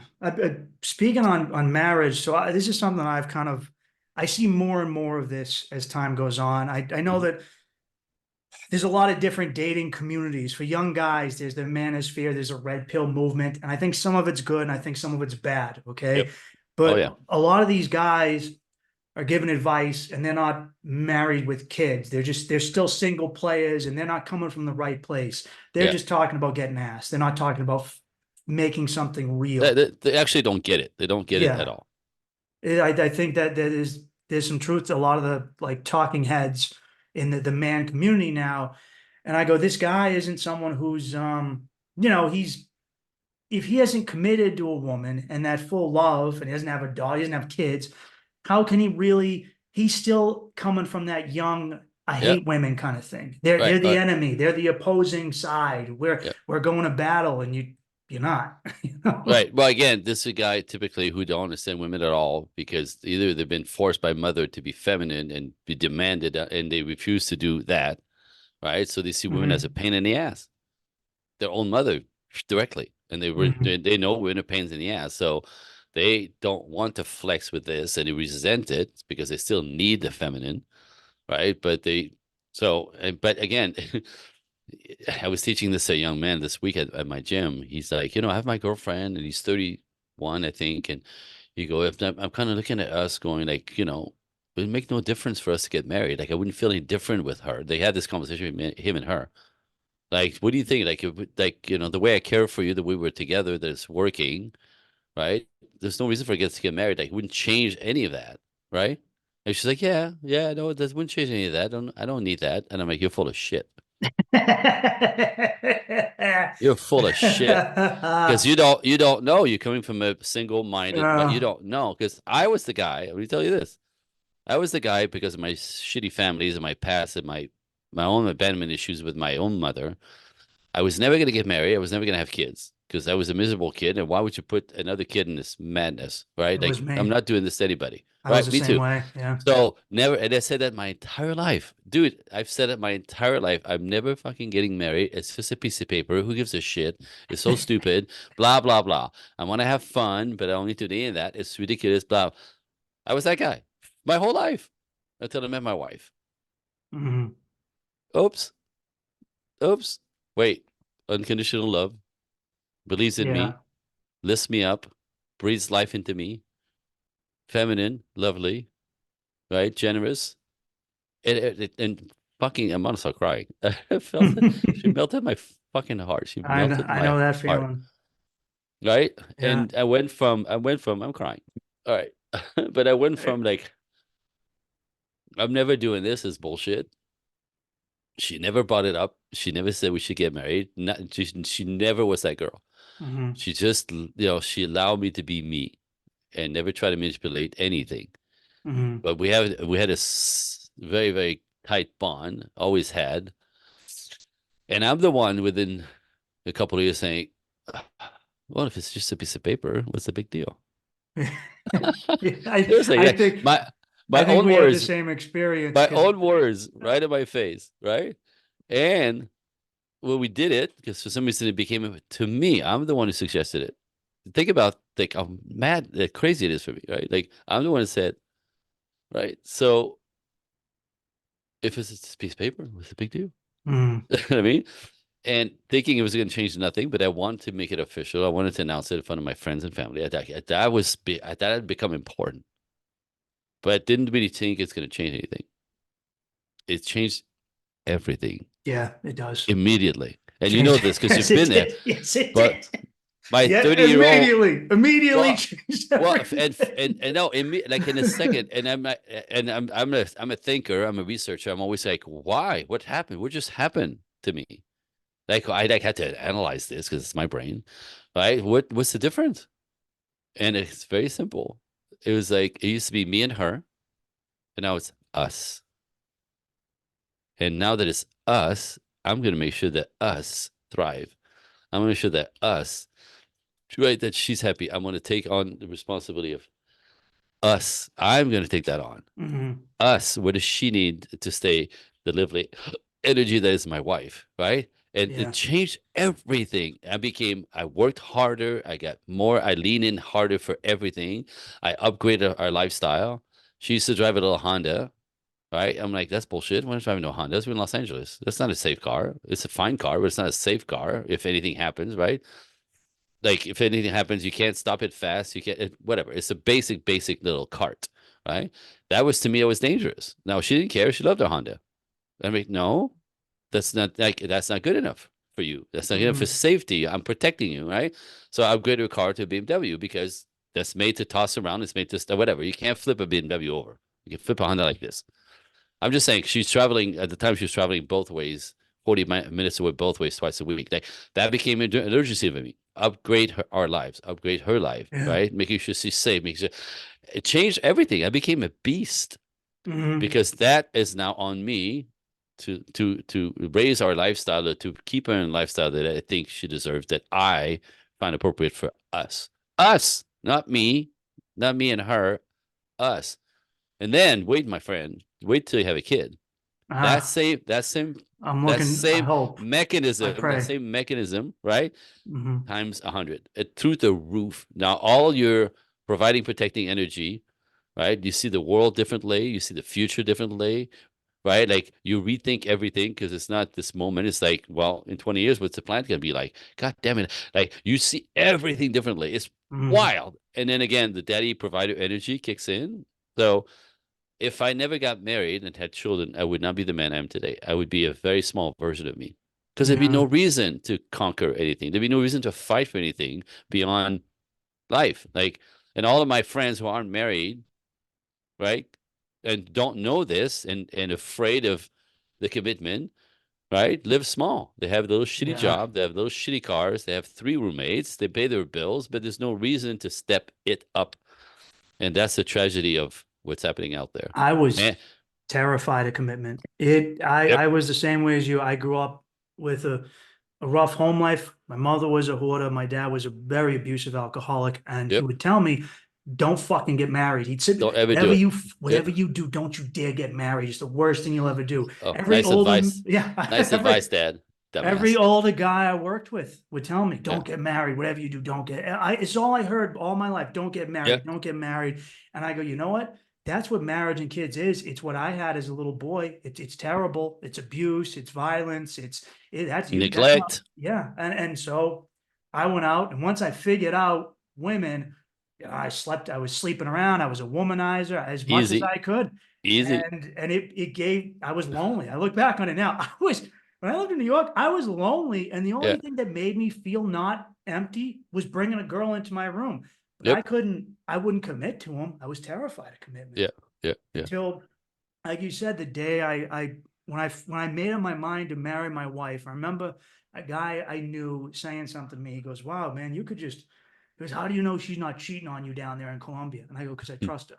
So I trust. He goes, "She could be cheating." I go, "She could be, but she's not because I believe in She's her. I not. trust her. Yep. I know Yep. she's not."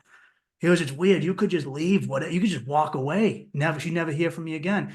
And I Yeah. go, "That's something she could be afraid of." And I go, "You know what? This is," Guarantee you. she was. And the second, she didn't see it coming. I proposed to her on a beach in Florida, called her away for a weekend. Her coworker's like, "You think he's gonna?" And she's like, "No, no." And I did. I proposed, and she goes, and she felt Ah, secure with me. She was that I could feel her fears of me abandoning her, gone. just alleviate in a Yeah. day. In a day, Oh, it was instantly. Yeah. fine. It changed everything. And it was like you, I would be if I didn't have her, I'd work, but I wouldn't work as hard. I could on my own, I could live in a tent, and I'd be I happy. say this all the time. If I didn't have her, I'd probably live in my car. I wouldn't care. But I wouldn't care. I keep seeing this where guys these days, and a lot of guys who are supposed to be giving it man advice, keep saying, "I'm not getting married because I'm protecting myself from divorce." You're an Like idiot. what I You're keep an hearing idiot. this, protecting yourself from divorce. All these guys who got divorced, they're the loudest ones talking to the young guys. Don't get married. It's rigged against you. She'll doesn't matter how hard you work, she'll cheat, she won't. And it's like somebody who it's like a guy taking advice from a guy who failed in his Right. profession, you know? Right. Right. Don't take advice from people who don't have what you have. Mhm. Period. Right? I see Like it a seriously. lot. Yeah. But no, but again, it's the same thing that feminists do with women. Don't trust men. They're toxic, they're dangerous, they'll screw on you, right? Yeah. Right? So everybody fear destroys everything, every possibility, every inspiration to inspire to something else.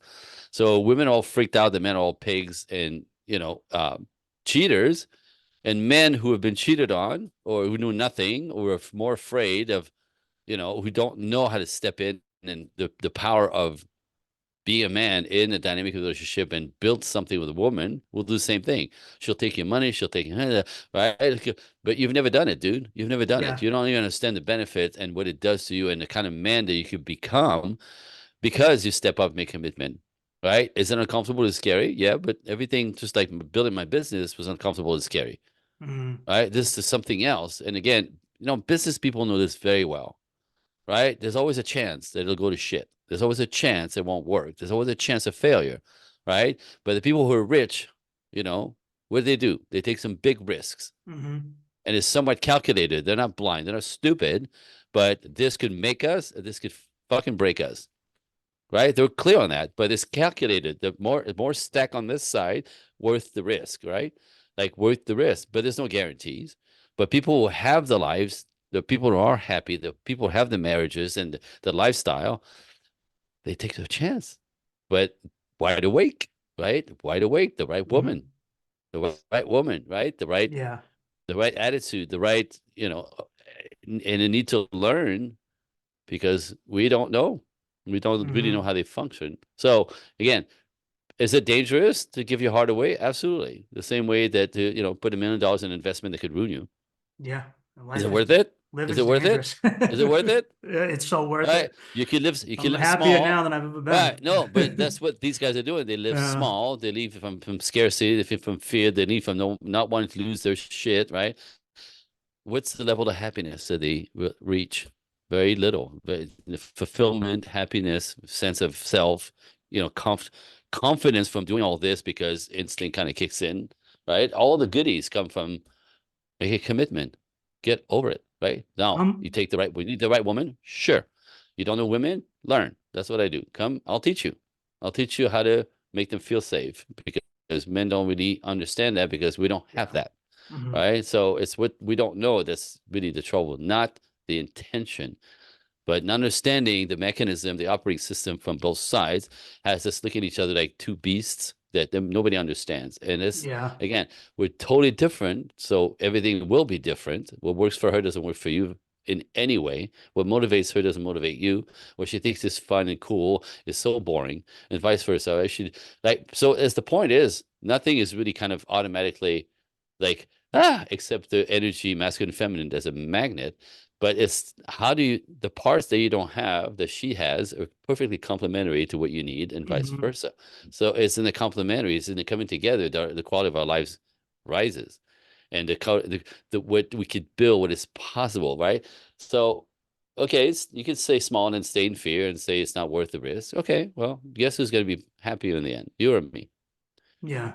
And in the end, I'm going to say this, right? I was never going to have kids ever. I said that Just be too. kid.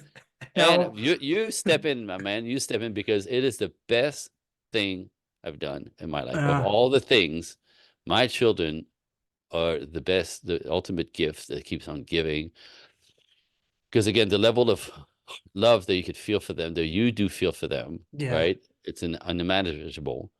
And if you get your shit together, and respect them, because that's really what it is. Like all you have to do is respect them. And I learned this years ago before I had kids. They go, just know two things about children.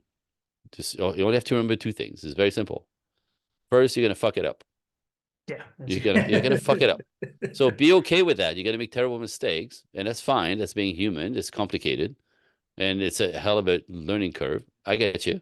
So know that you're gonna fuck it up. Be okay with that. Mhm. Two, and that's where the magic comes in. Respect them enough to apologize when you do. I've done this my whole life. My son, much easier to deal with, much more like me, much more in the flow, right? Like we don't have we didn't really collide very much. My Mhm. daughter, whew, Lord Jesus, right? And how many times did I have to apologize to her? Yeah. Lost my shit, yelled at her with like, why do you always fucking with that kind of this daddy, this is really loving, right? But I Mhm. lost it. I Yeah. haven't. Yeah. We're frustrating together, right? We're basically the same, so we kind of tend to butt heads. And the next after that afternoon or the next morning, because she's pretty tough too. So even when I heard her feelings, like she just was boop. You can see it on her. My wife is the opposite. My wife is all you see everything in her eyes. My daughter, Yeah. you don't see it, right? And so I'd go like 5 years old, 6, 7, 8. Like how many times I apologize to her? How many times I apologize to her, right? For our Many as you dynamic. need. And I'd go in the room and I go, can I talk to you real quick? Yeah. And she look at me like everything's okay. And you go, you know what happened yesterday? And her little face would just go Mhm. like she knew exactly what happened yesterday, right? She just goes right into the hole. Like I saw the pain on her face only when I recalled it. Like, you know what happened yesterday? Oof. Right?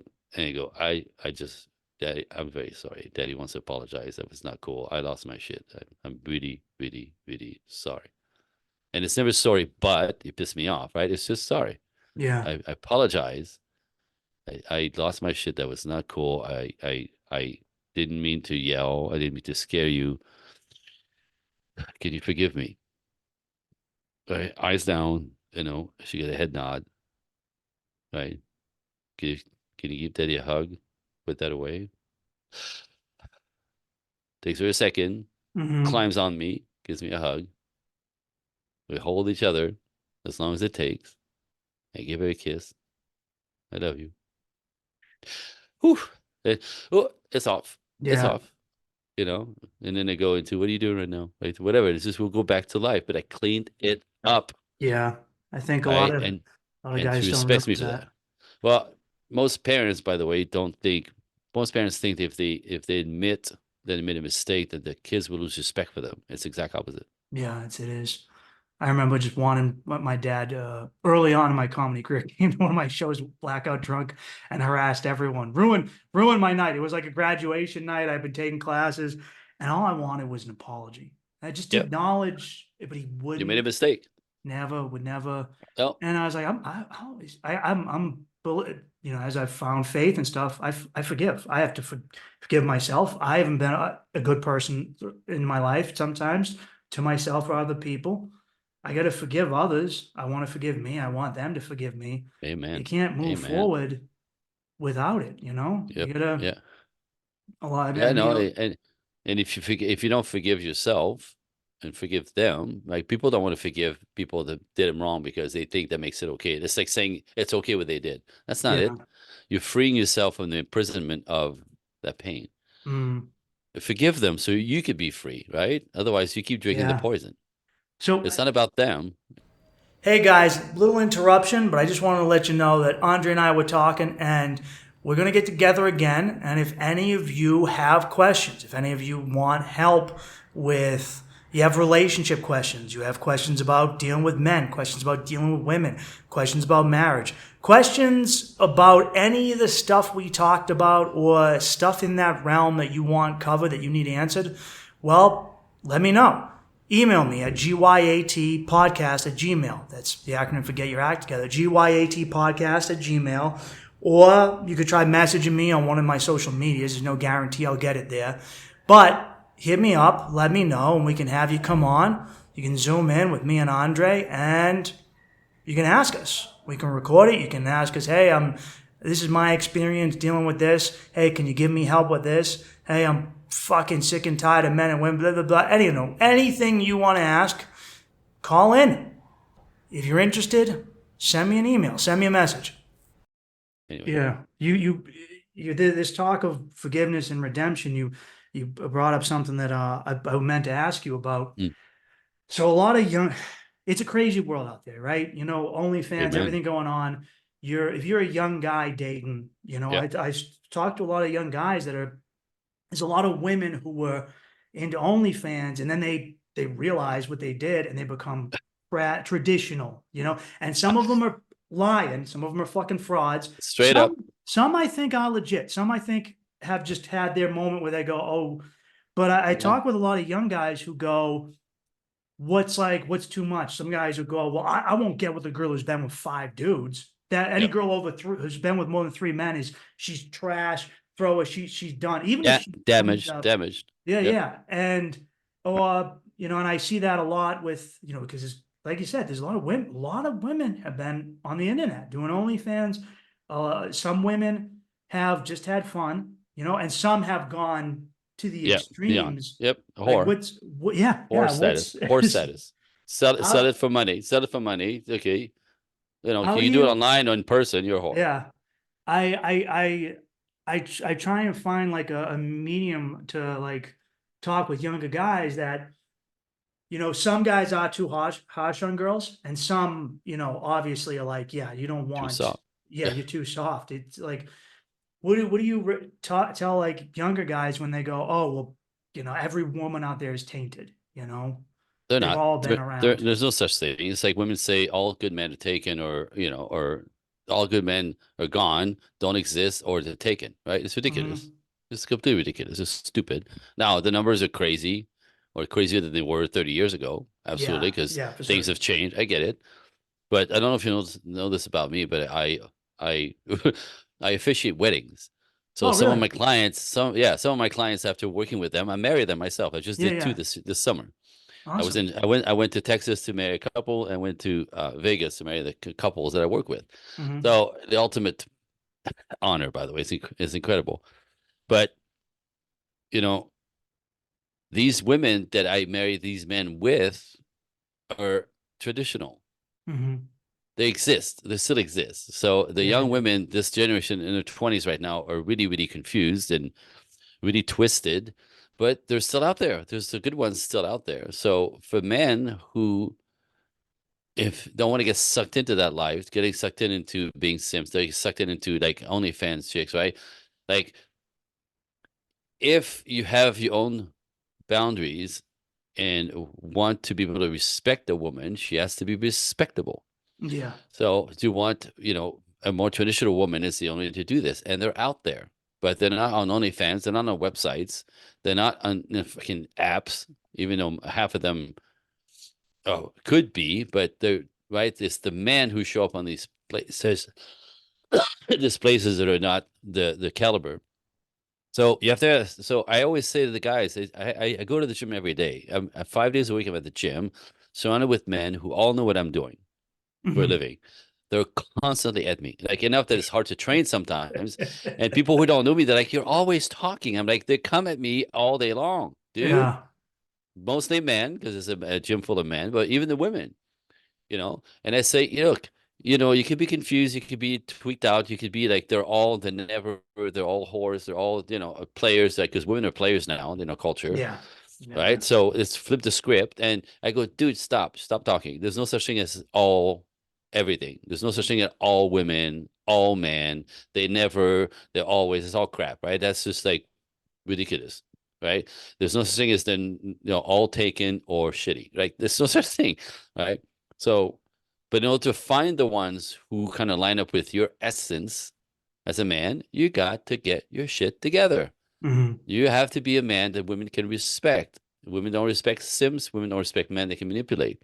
So build your life, build your character, build your business, build yourself, push through your fears. Like I said earlier, push through your fears, build yourself up, do something that requires discipline that's hard to do, so you can feel proud of yourself, gain self-respect, and build your confidence. And with that, when you know who you are and you're confident and you take no shit and you have boundaries and you could not that chick, not that chick, not that chick, because I know who I am and I know what I want, what it took to be me and basically have standards, Mm, right? You don't care about these chicks. Do you know what I mean? And this is how when when men have their shit together, they're just fucking sexy to women. yeah. Period. Right? That mojo, that confidence is what women are attracted to. Now, instead of trying to get the chick, right? They come to you. Right? And again, with standards, the standards and boundaries, like so again, more data, right? But women that have more than 10 partners, Partners, yeah. yeah, are tainted forever. And Do most men you know this. do you think is that something that psychologically affects them? Psychologically, Yeah. they literally have been so sexualized that the nature they literally lose the ability to bond appropriately to a man Mm, because by 10 partners they've been run through and there's a psychological kind of default that kicks in subconsciously in the beginning that distrusts men, that see men as predator, even though that they participated in being taken, they feel like they've been taken, yeah. right? Every time you have sex with a man, a part of your heart and your soul goes with him. So sex is not to be casual. It destroys women's ability to bond to a man forever. So women that have more than 10 partners have only 20% chance of surviving a relationship. Wow. That's Wow. data, That's right? That's not yeah, my yeah. opinion. So this is why men go body count, body count. It doesn't matter. Yeah, it does, Mm, right? It does. Because get this again, back to nature. Women look at men for what they could bring in the future, right? Women line up men for he's got his shit together and he could build a good future for us. That's how women pick men. mm, Men pick women with where the hell has she been? And can I mm, trust her? So that's why body count matters, right? Now, it doesn't yeah. matter to guys who don't give a shit. You guys don't want to get married, but men who are traditional, instantly, first question, how many, how many relationships have you had? How long have you been single? Because if you've been single for 3 years, ladies, there's something wrong with you. Because a real feminine woman, like the women that I marry, they're off the market in a second. Off the market in a second, because good men can spot a good woman, a traditional woman. And again, I'm going to say this. Women still want men to be traditional. Provide, protect, cherish, give, support, help. That's women still to this day. So men's role has never changed. They're supposed to be traditional, make something of yourself, pay, Mm, make us feel safe. So men still, our roles has never changed, but women are taught and or refuse to be traditional in our culture, and they wonder what the problem. And men go, fuck this. Fuck this. This is all I hear all day long. Fuck this shit. yeah. Oh, he's got to be me up here. What the hell, right? I deserve a good man. You don't deserve shit. He's the one that did all the work, right? Mm, Who do you have to become for him to want to take you on? Is the key. Not that you have a vagina that makes you valuable. Vagina's everywhere. Pussy's everywhere. It's cheap. On yeah. my phone in 12 seconds. Right? So women value themselves thinking I'm a girl, so he's supposed to take care of me. No. What are you bringing to his life that he actually finds you more valuable than her, and her? It's not your vagina, right? Men marry virtue, not vaginas. Mm, Period. So that's again, in our culture, it's all flipped around. But a man who builds himself up will be able to literally have the boundaries and the and be able to even recognize and attract a traditional woman. You just have to filter through them. And yeah. ladies, don't be surprised when they say, how long you been single? How many relationships have you had? That's going to be one of the first things they ask if they want to build with you. Guys who don't want to build don't care. They don't give a shit how Yeah. many times they're hoping you get to take your pants off right away. Yeah. But men who want to provide, protect, and build family with you, exact opposite. Something I've noticed with honor is important to a man. It's not as important to a woman, and it affects us differently. For instance, Absolutely. when guys talk about another man and they speak well of another man, they say that's a stand-up guy. He's a man of his word. He's a solid dude. Hey, you can trust him. You can do business. That's a Yep. good. He's a. You never hear women spoken of in those characteristics. You never hear she's a woman of her word. She's a Well, stand-up honestly, woman. it's because they don't have it. right Well, now. yeah, It's I just, know. I mean, no, it sounds ridiculous. It sounds mean. It's not, I'm not being an asshole, really seriously, but again, back to nature, right? Women don't have honor because they don't need it to survive. No, you don't Women need it. don't have any accountability, not 100%, but most women have zero accountability for the reason that they can't be wrong because they're wrong. They beat themselves up. So there's a cave woman mechanism here. So no honor, no accountability, and zero loyalty. No loyalty. And they go, that's not true. I go, really? How many times you've changed your mascara this year? How many brands of moisturizer have you used this year? You buy a brand and you're looking for better and hold me this one for that.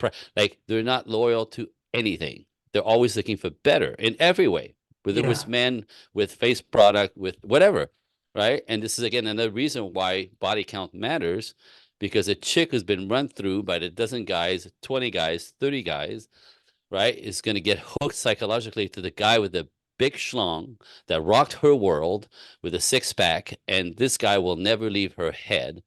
And in her mind, when she realized that that's not going to happen, right? Getting laid doesn't mean getting married.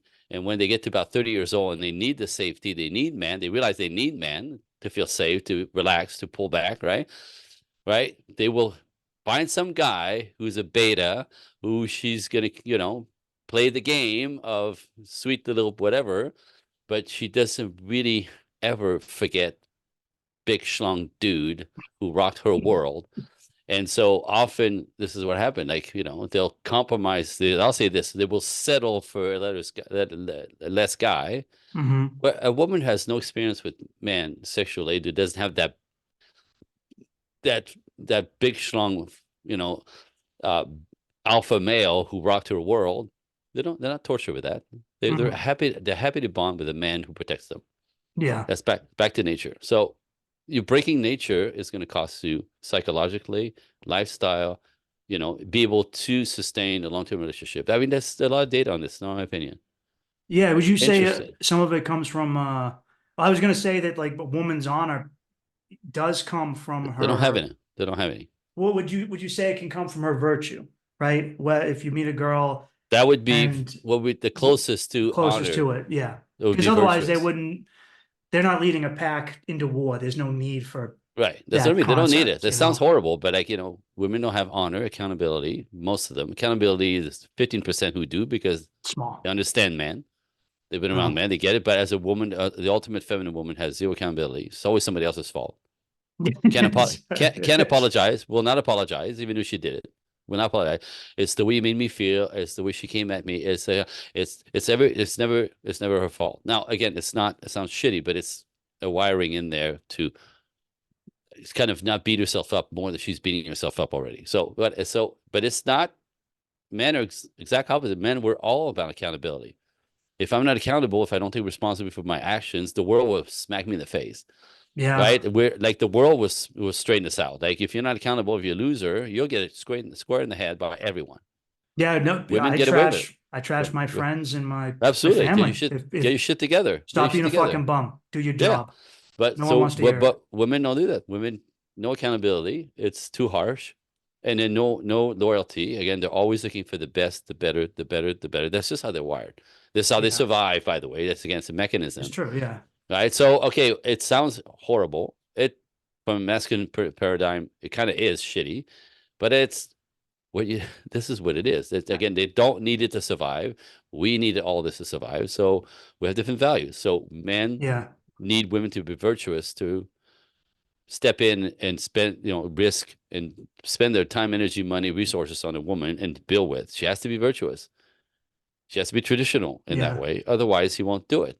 So go girl, boss babe, run through, only fan, disaster in the making. And by the way, it's like the born again versions of the women after 30, they realize, oops, that was a mistake, right? Mhm. So now I'm never, I don't sleep with guys on the first date and shit. And the idea that, now they could just turn that around and it'll be fine because men can smell it. You Yeah. can move to a different state. You can move to a different state and meet a whole different bunch of guys. They will smell it off of you.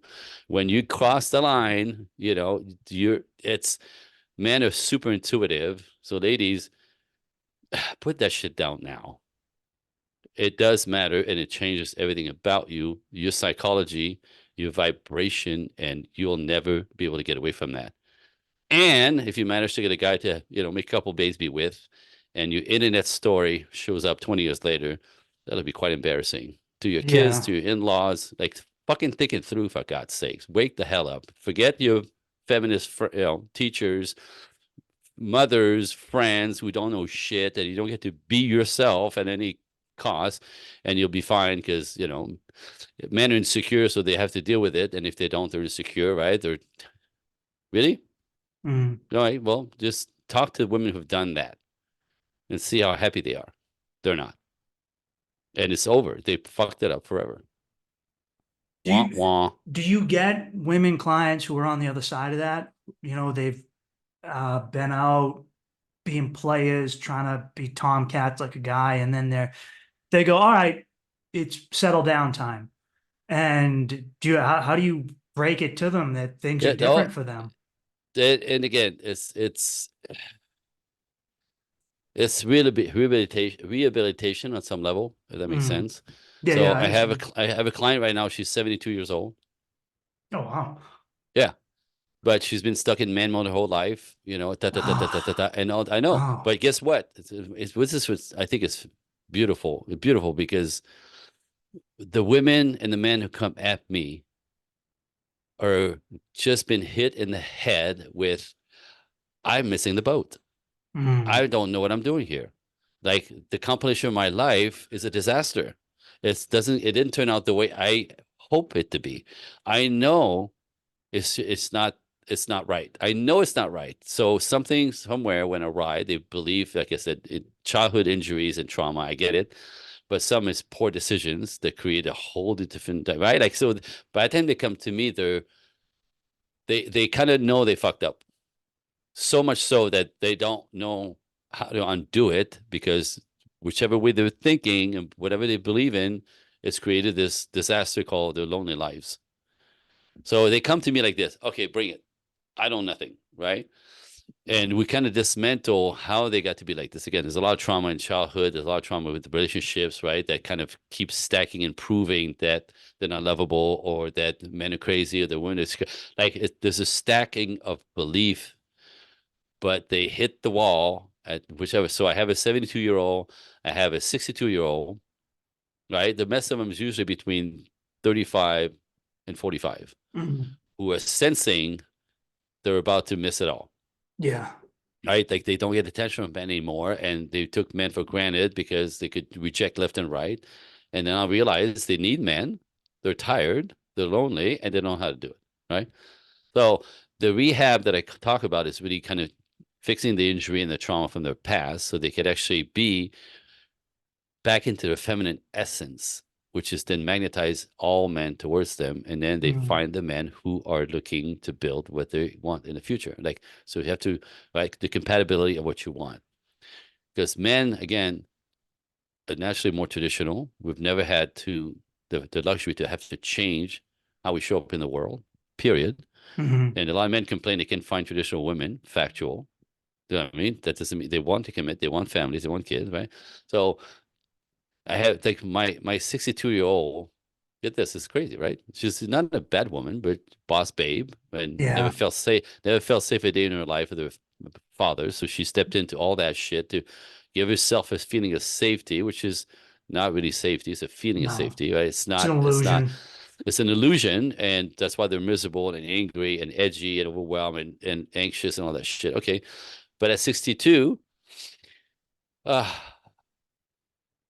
realizes that she's still very attractive for 62, right? She's a boss babe, so she's got the money to keep herself in good appearance. But she's 62, and like, she's competing with the rest of the world who's younger. And ultimately find out that as she gave up on possibility of good men, because as a masculine woman, she attracts boys who took advantage of her in every which way, believe that's men, and realizes, I'm missing the boat. I'm missing something. It's not true. I see people who have what I want. Mm. They know something I don't. Anyway, so, but yet in her modern boss babe bullshit ways, as we started the program, she was having an affair with a married man. and she thought it was completely appropriate because she got hers, right? Yeah. Like I'm like, really? So you're like smart woman, educated, badass, boss babe, wide awake, is fucking around with a married man. You're the older woman. Exactly what you're afraid of. And he told you he has a girl, like they're living together, not married, but they've been together 7 years, so they're Yeah. legally right. So Common law. Yeah. and he knows, this. He didn't lie to you. It's one thing if you screw him and find out that he's married, right, or a relationship. He know this. He's together 7 years, and you're the other woman, and you think that's okay. You think that's okay. You think that's okay. That's okay. What are you creating for yourself? What is it? What is this? What do you think that's going to produce? What does that mean about you, right?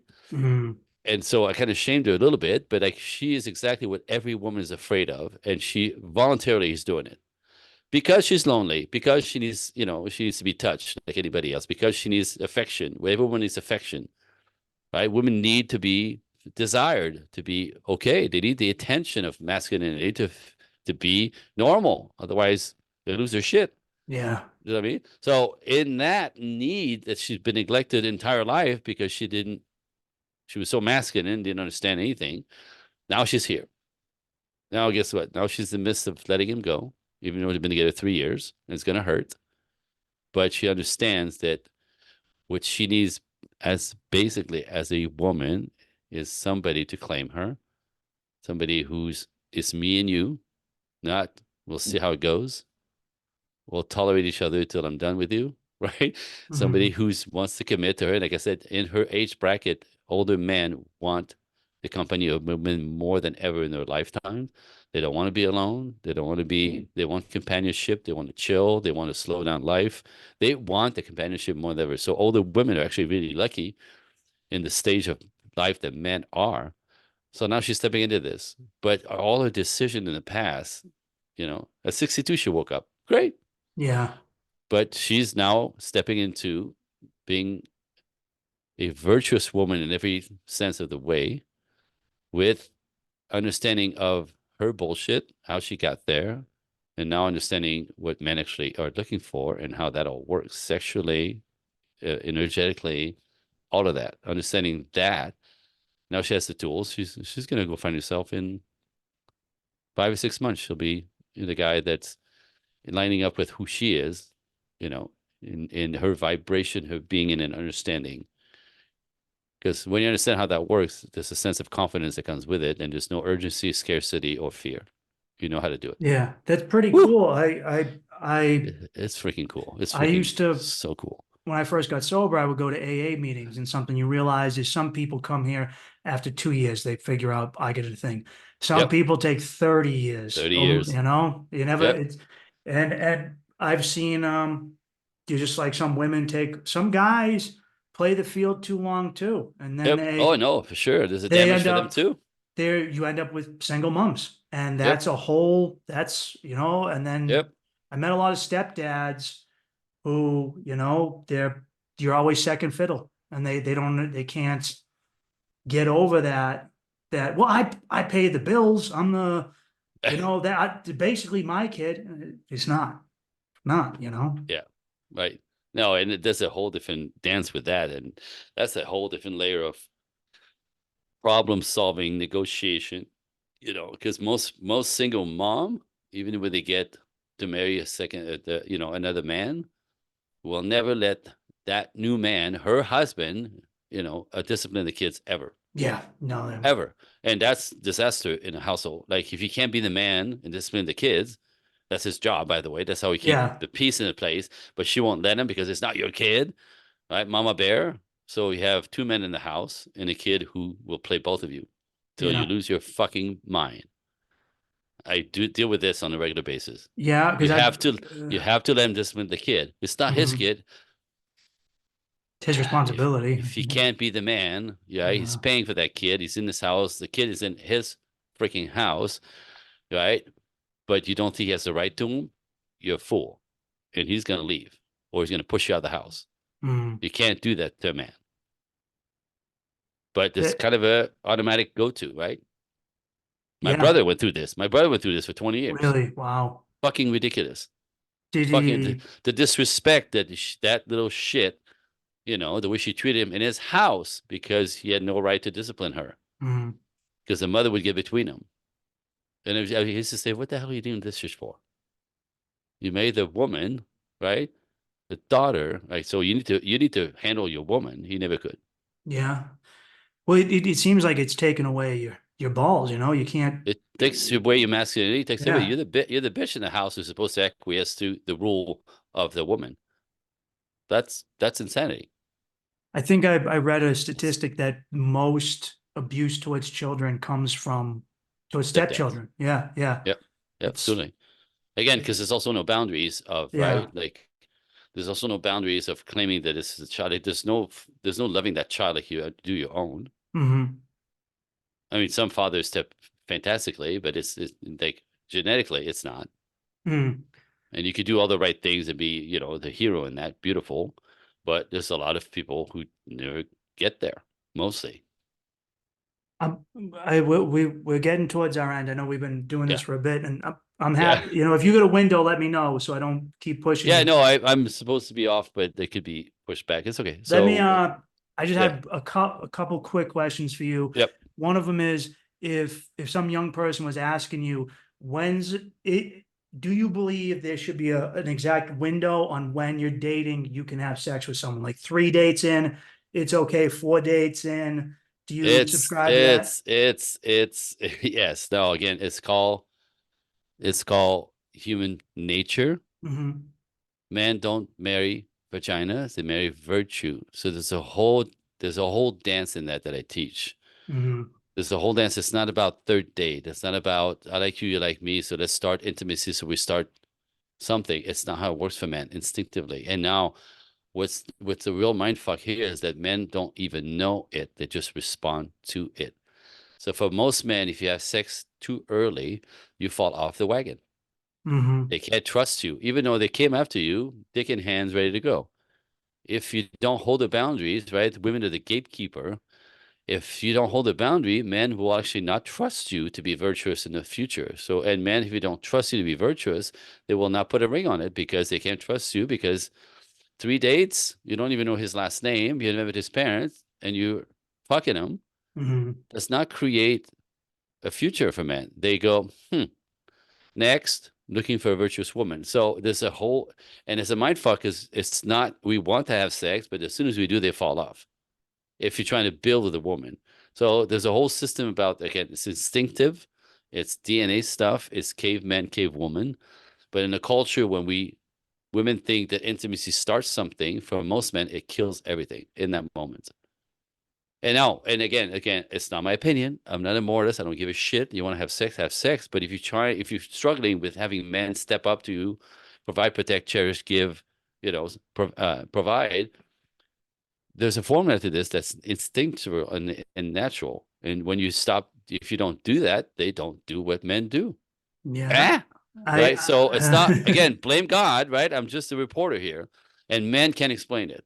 So there's a system in that I teach that is essential to know. Otherwise, look what's out there. Casual sex does not ever start a relationship. Mhm. And then people will say, "Oh yeah, my girlfriend fucked her boyfriend the first time they're together." Now I'm like, talk to me in 5, 10 years, see if they're still together. Because that's what happened, right? They don't. Yeah, It will last for a while. You could have a relationship that's based solely on sexual attraction. It lasts 3 years. that was my More data, last one. more data, more That was, data. The last 3 years. Unless you're connected to the heart, these things don't work. So that, again, it's all explicable. It's all nature. There's a system into this. And sex is not the way to start a relationship. It never has been. It never work. It kills typically everything. And sometimes it works, but never forever. It's just right now. There's no such thing as 100%. Right? There's people that are soulmates. They meet and that's on for life. That's not the norm. I'm talking about the norm. What's more normal, what works best is the opposite of that. yeah, So you I got to know. learn. No, You got to yeah, learn. when a woman made me wait, I almost always ended up having more of an attachment to her. It's just, I There you never go. paid attention to it consciously, but subconsciously it was a There it is. thing. the more she's virtuous, the more valuable she becomes. If you want to build, but if Yeah. you don't want to build, it kind of kicks in that way. So I'll give you one last question. Bring So it. this is something a lot of young people are asking. Like I'm 37, so I remember pre-internet world. I know you're older than me, so you do too. But a lot of young people are saying, how do I meet someone if I'm not on the apps? I hear that all the time. If I'm not on a dating app, how do I meet someone? How What do do you mean? I? And I always go, what the fuck do you mean? Right? Just go roll down the street. I'm in the hills. That's why I say roll down the street. But Yeah. roll to any store, any Starbucks, any grocery store, any gym, any men are everywhere. Women are everywhere. What do you mean? Where do you meet them? They're all around you all the time. Where do you stand alone anywhere ever? Ever. I'm in Los Angeles. I'm never alone anywhere. Uh-huh. There's always that line of people. Well, so what do you mean there's no man available, right? But what happens is women, man, spend their time on their fucking phone, right? So you Yeah. see people in line like this. In California here, a big thing for us because of the weather is car washes, Yeah. right? You wash your car about once a week, depending of where you drive. But as a rule, we take care of our cars because it's sunny here. They get dusty. They don't get dirty. They get dusty, right? So once a week, you go to the car wash, and the car wash is here. You drop your car, you go pay inside. They take your car, they put it to the thing, and they hand finish it. They hand wipe it. They vacuum it, right? So it takes 45 minutes to get your car back, right? So you're sitting outside or in some waiting area with 10, 15, 20, 30 people on Saturdays who are just standing there, nothing to do for 45 minutes. Mm-hmm. And what do? They're all on their fucking phones. What better place to meet somebody, right? So you Yeah. look now. So get this: masculine men are always looking. So masculine men don't spend their life on their phone. Boys will do, but Mm. masculine men can check something, but they put it down. They start looking. Who's around? They're looking for women. They're looking at women. That's just nature, right? So, but if women look down on their phones and not paying attention to who's looking, they send a signal that they're not available, not interested, or take it, right? Mm. So men will get in 3 seconds. If you don't look up, you're not interested. Leave me alone. Mm. Men won't come up to you and talk to you. No, they won't say hi. They won't say which car is your car, right? So, ladies, you have to put your phone down and just look up and look Yeah. who's looking. Look who's looking. The men are looking. The boys are on their phones, right? Men, who's looking? And when you lock in eyes on him, is there something about him that's interesting? But Mm-hmm. even if not, it could be an older guy, it could be a younger guy. Smile at him. Smile at him. That's all a guy needs. That's all a guy That's needs. it. So That's I say it. this all the time. A gentleman needs a signal, and that gentleman needs an invitation. A player, a drunk, and a geek will come right up to you. Hey, girl, you Uh-huh. work out, right? Those are losers. Players, drunks, and geeks have zero manners. And Mm-hmm. women who a pretty woman knows this, right? They go, so Mm-hmm. that's why they don't look up. They want some loser to saddle them, right? However, yes, I get the defense mechanism there. A gentleman needs a signal. You want to attract a gentleman, he needs permission. He needs you to go with your eyes and you smile. Hi, I see you. I'm right here. And you have to be very obvious because we're not good at subtleties. So you have to really, really look at him and smile at him. I say 5 seconds. Enough so that as you look at him and smiling, he's going to go like this, right? Mm-hmm. Thinking you're looking at somebody else because you're locked in on him. But he needs that obvious signal. And if he's a man at all, he'll walk over and go, hi, I've never seen you here before. Which one's your car? Mm-hmm. Or can I buy you that coffee?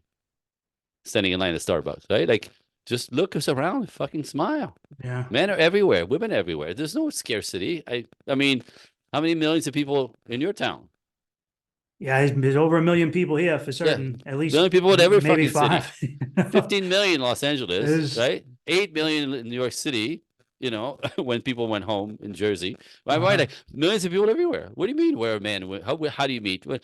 You meet like we always have organically. Uh-huh. By the way, one thing that women do that I think is ridiculous. Sorry, ladies, but you're all about fantasy and white horses and fucking telling your girlfriends, the fantasy because women will actually go online thinking, well, they have access to the entire world. And I can't believe how often women have this fucking thing in their head that they hoping to meet a guy in Barcelona, and they get married in Spain, and right, and then tell their friends, send pictures of their friends from the beach in Spain, like because she's so pretty that a guy online, like a guy in France, a guy in Paris, and a guy in freaking uh Monaco, right? All this ridiculous shit, right? Thinking that's a female fantasy. I get it.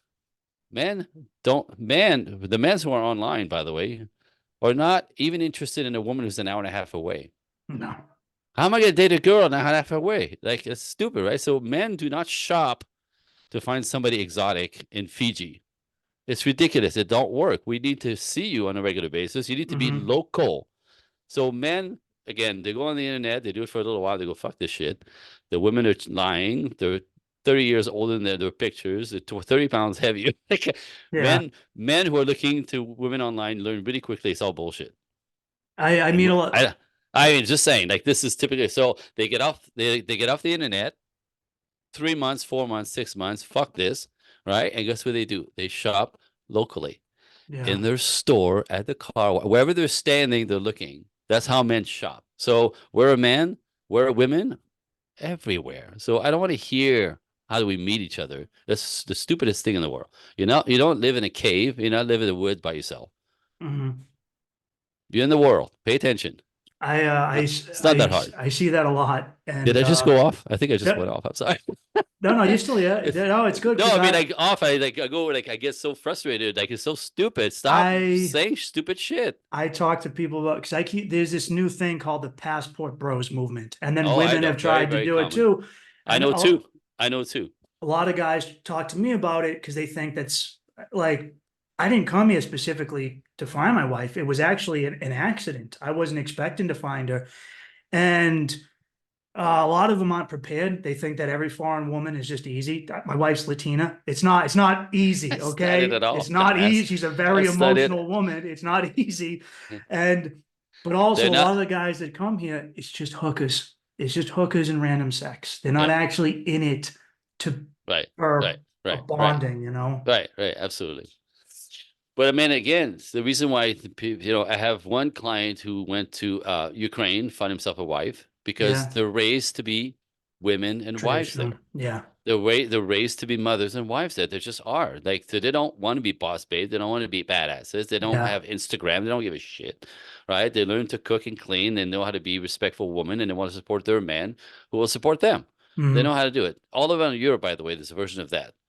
Right. Yeah. And so he has no swag. He's been divorced. His heart is broken, and he's very irritated with the bossy American bitches. Literally, that's what he says. So he went to Ukraine and went a dozen times, and there was a network where they actually meet, like some kind of meeting women in Ukraine. There's a service that does that. I know a guy who does it.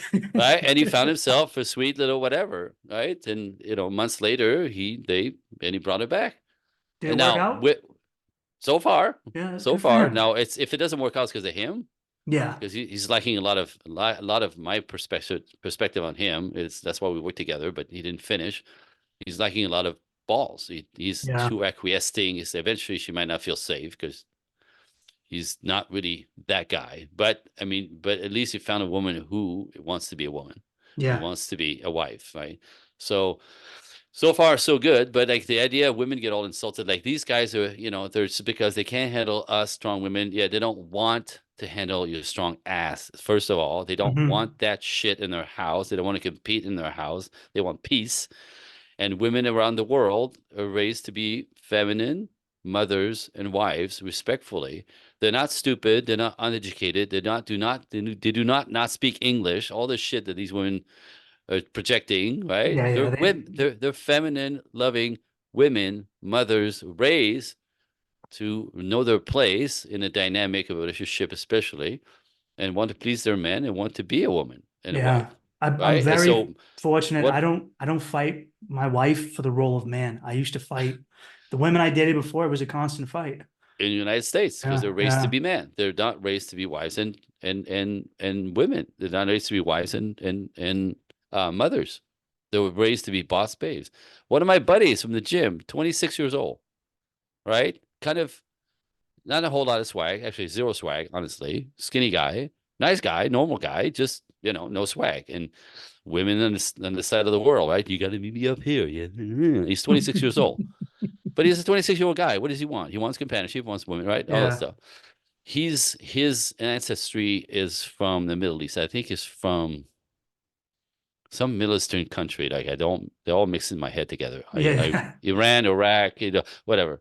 So his ancestors are out there, and some of his family from his parents' side are out there. So this is like 6 months ago. He went to visit his family of origin because he was born and raised, or he got here when he was young.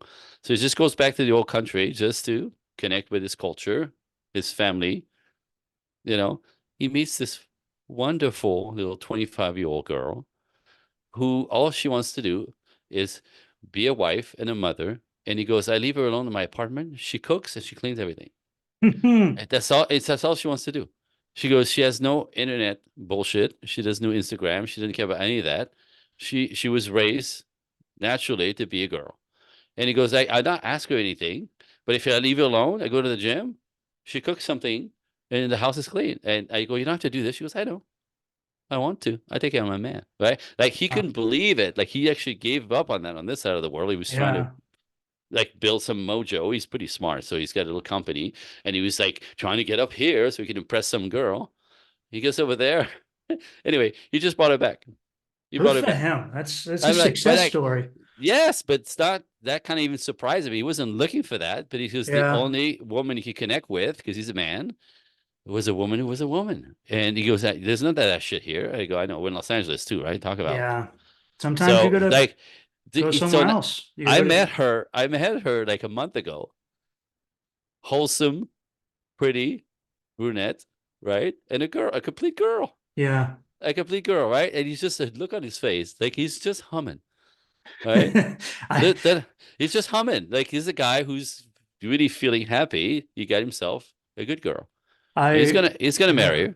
He's Good gonna for marry her. him. That I Well, can't like what me and my wife go out and she wears dresses. Like I come from an environment where women just throw on yoga pants, in Boston. ugh, So and just nothing, just throw on yoga pants. They get their large coffee ass and the out. cigarettes. And Yeah, for that's my great. wife, Sexy.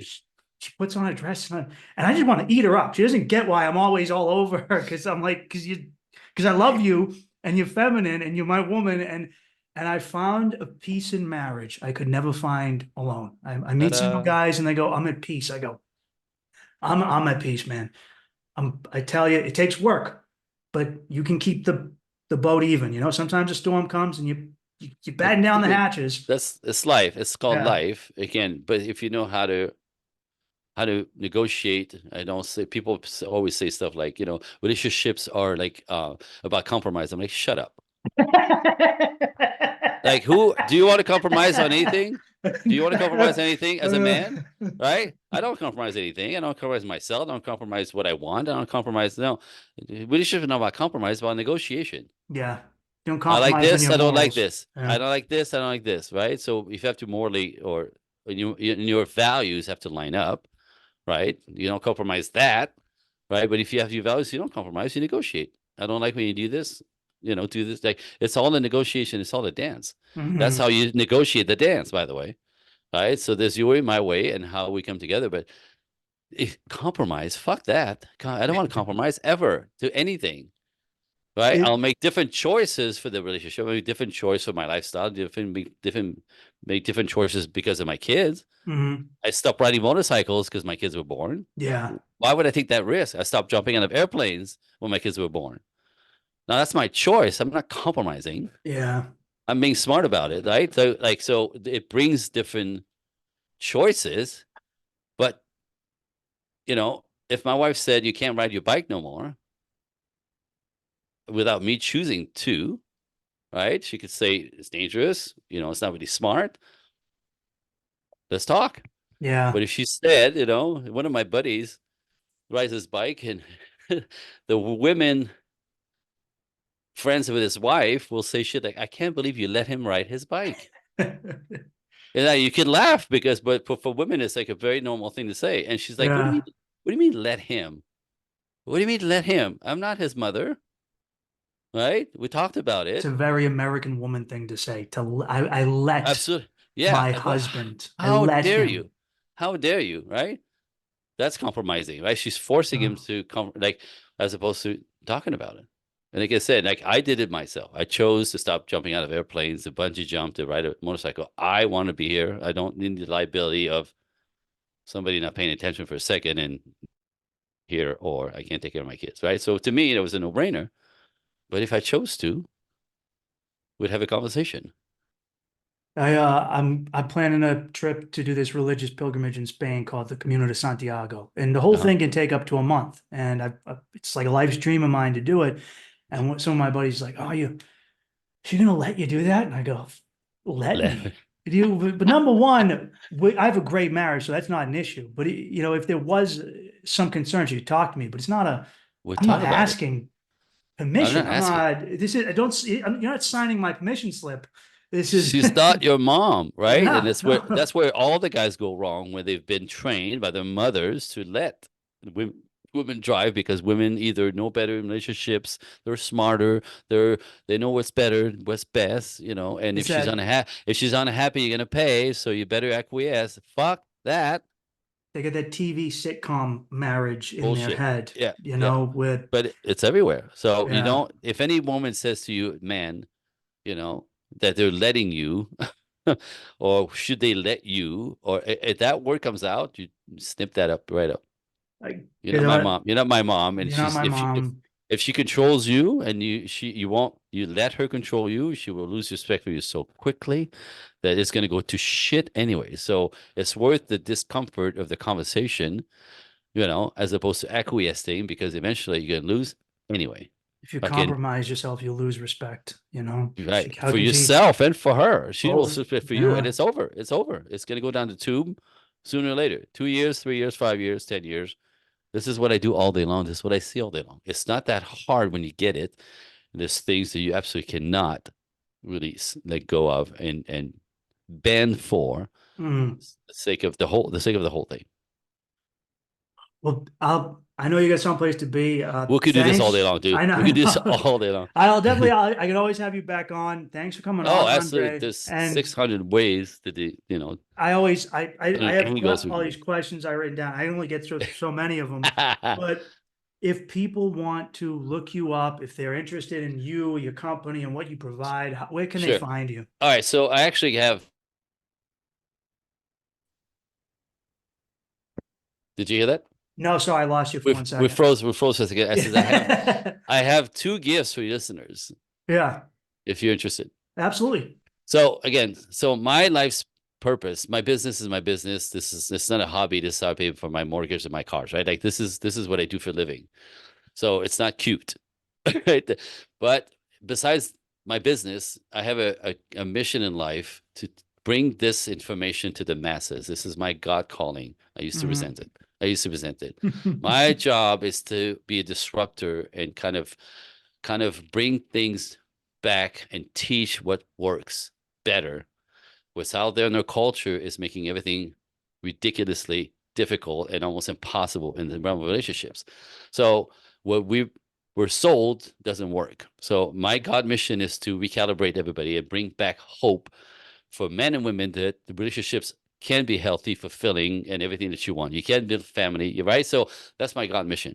So in doing that, the reason why I do a lot of podcasting, I do 2 or 3 a week, is that I want to send the waves out into the world. Yeah, That's my job, to bring hope and understand. And there's a way to do this. It's not that hard. It's just that nobody teaches it, and the culture sure ain't helping. So thank you, by the way, for helping me spread the word absolutely. That's to what help the mission. this whole podcast is about, is helping people Thank you. I find appreciate a you better life. helping. Yeah, you're helping in my mission. But I've noticed, because I do a lot of podcasting, there seem to be two different kinds of people who listen to podcasts. It's interesting. So the first type of people typically are looking for information, right? They're a little confused, they're frustrated, right? They're looking for, like, I don't really get this. They're not in the space of motion. They're just curious. They're poking, right? So for those listeners, I have a gift. This is a book that I wrote. I sell it on my website. It's called The 5 Feminine Qualities High Value Men Find Absolutely Irresistible in Women. I sell it on my website. Mhm. I will if your listeners are interested in information, because that's what it is, it's actually a workbook, 30 pages, and it's got like, things to fill out. It's really, really great. Yeah. Written by my work with men. Written by my work with men. What men find is 5 qualities they find irresistible in women. Ladies, you want to know this? Spoken by man. You don't know this. Some good shit. Anyway, so I sell it. If your listeners email me directly, I'll give you my direct email. If you Sure. email me at Andre Coaching, the number 1 at Gmail, that's my direct email. And in the subject box, you say irresistible book. I will send you a copy for free. That's for your listeners who are poking. Number 1. The second type listeners that I notice are people who are actually resonating with what I'm saying. I seem to have the answers. They go, oh shit, that's what I do. That's what I want. This is what I'm missing. This is what I don't understand, right? But they want to take action. So if you're an action person and you resonated with anything I said, and you understand that I understand something, and I can help you with it, right? Same thing, Andre Coaching 1 at Gmail. In a subject box, just write talk now. And what I'll do is I'll send you a link to my calendar, and you can book yourself an hour VIP exploratory call, and we'll get on a one-on-one call like this, like you and I right now, and we'll have a conversation about where it's stuck, where you're stuck, what's not working, where your challenges are with men, if you're a woman, with women, if you're a man, and all, even men, women, all dynamics are the same. The people who succeed in a relationship, whatever's between your legs, whatever orientation, is all the same. Interesting, isn't it? Mm. So in a call like this, we find out what's not working for you, where you're stuck with, where you challenge. It's typically grounded in childhood, formative years between the age of 5 and 11. This is when we make decisions about the world, ourselves, life, and people. And it becomes a belief system that you live through your life through those lenses, becomes your reality. So if you had poor parenting and right, you're stuck in the loop, you attract the same type of person, man or woman, same over and over again. It's you, right? It's something that you're hooked on, that you believe or don't believe. Now, I'm so good at this because I do, it's always the same, by the way. This is why I'm good at it. But in 15 minutes, I could go right to where the wheels came off for you. Yeah.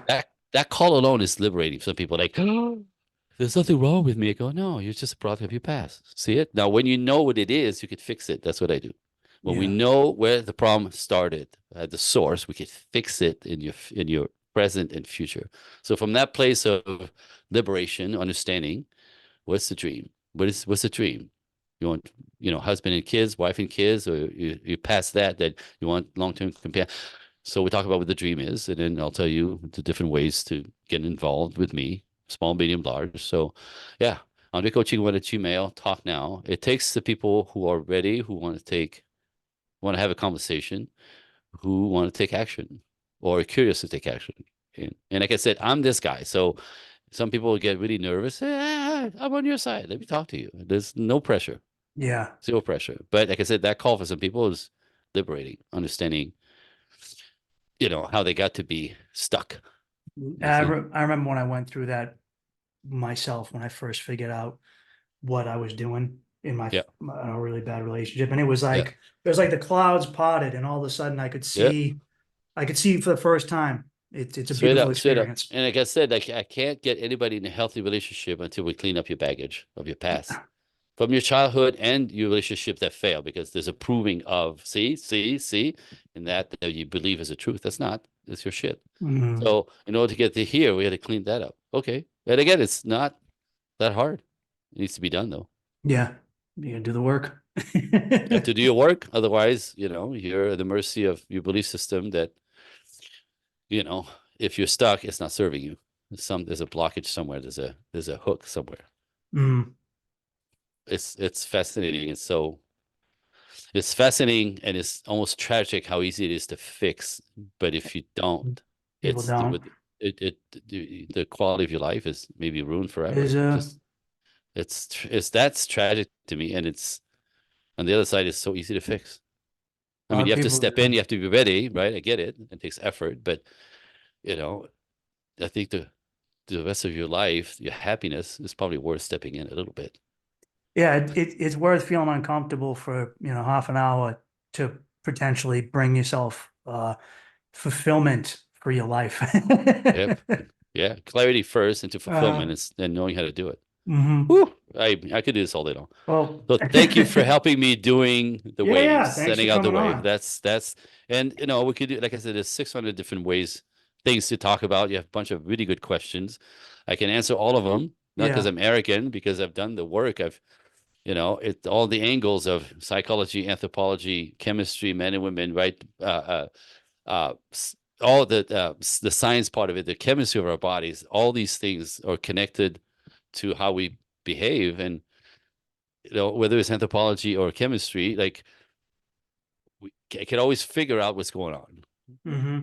So, you know, uh, it's But sort of what's the word? It's a very fulfilling thing for me. Like I always say to podcasters, try to corner me. You can't, because I know these things in every angle. And without arrogance, I've been studying this for years. yeah. I still every day I allow myself time to research and study some more, find more statistic, and try to disprove what I teach as wrong. And it always proves what I teach works. Mm-hmm. It's pretty good. Well, thanks for coming on. It's been fun talking to you, especially being that I'm at a very, it's only been not even a couple of years, and I'm a very different point in my life than when we first spoke. Yeah. And this was a lot of fun, and Yeah. thanks for being a part of it. Anytime at all. And like I said, if I could help you with your journey in helping the listeners, Mhm. right? Like you're about to I'm feeling you're about to step into fatherhood in the I next would near like to. future. It's In the near something future, I'm trying for. dude, I mean, there's things there. We could have a conversation. What? Mhm. It could be really fun. I'm just It's saying. if you were to ask me right now what my hopes and dreams are, as Yeah. much as I'd like to be successful in my professional life, I want to be a dad. More than whatever job I can get, Yep. whatever any of that, Yeah. I want to Yep. be a dad. That's what Man. I So want. we could talk about this. We could talk about this. So Whether off the air or on the air, like mhm. either way, it's yeah. Well, All right, let's jump. once again, I just want to remind you, next time Andre and I are getting together soon, if you want to call into the show, you want to zoom in and ask a question, ask for help, you had an issue, you need help with something, anything like that, hit me up, GYAT podcast at gmail.com.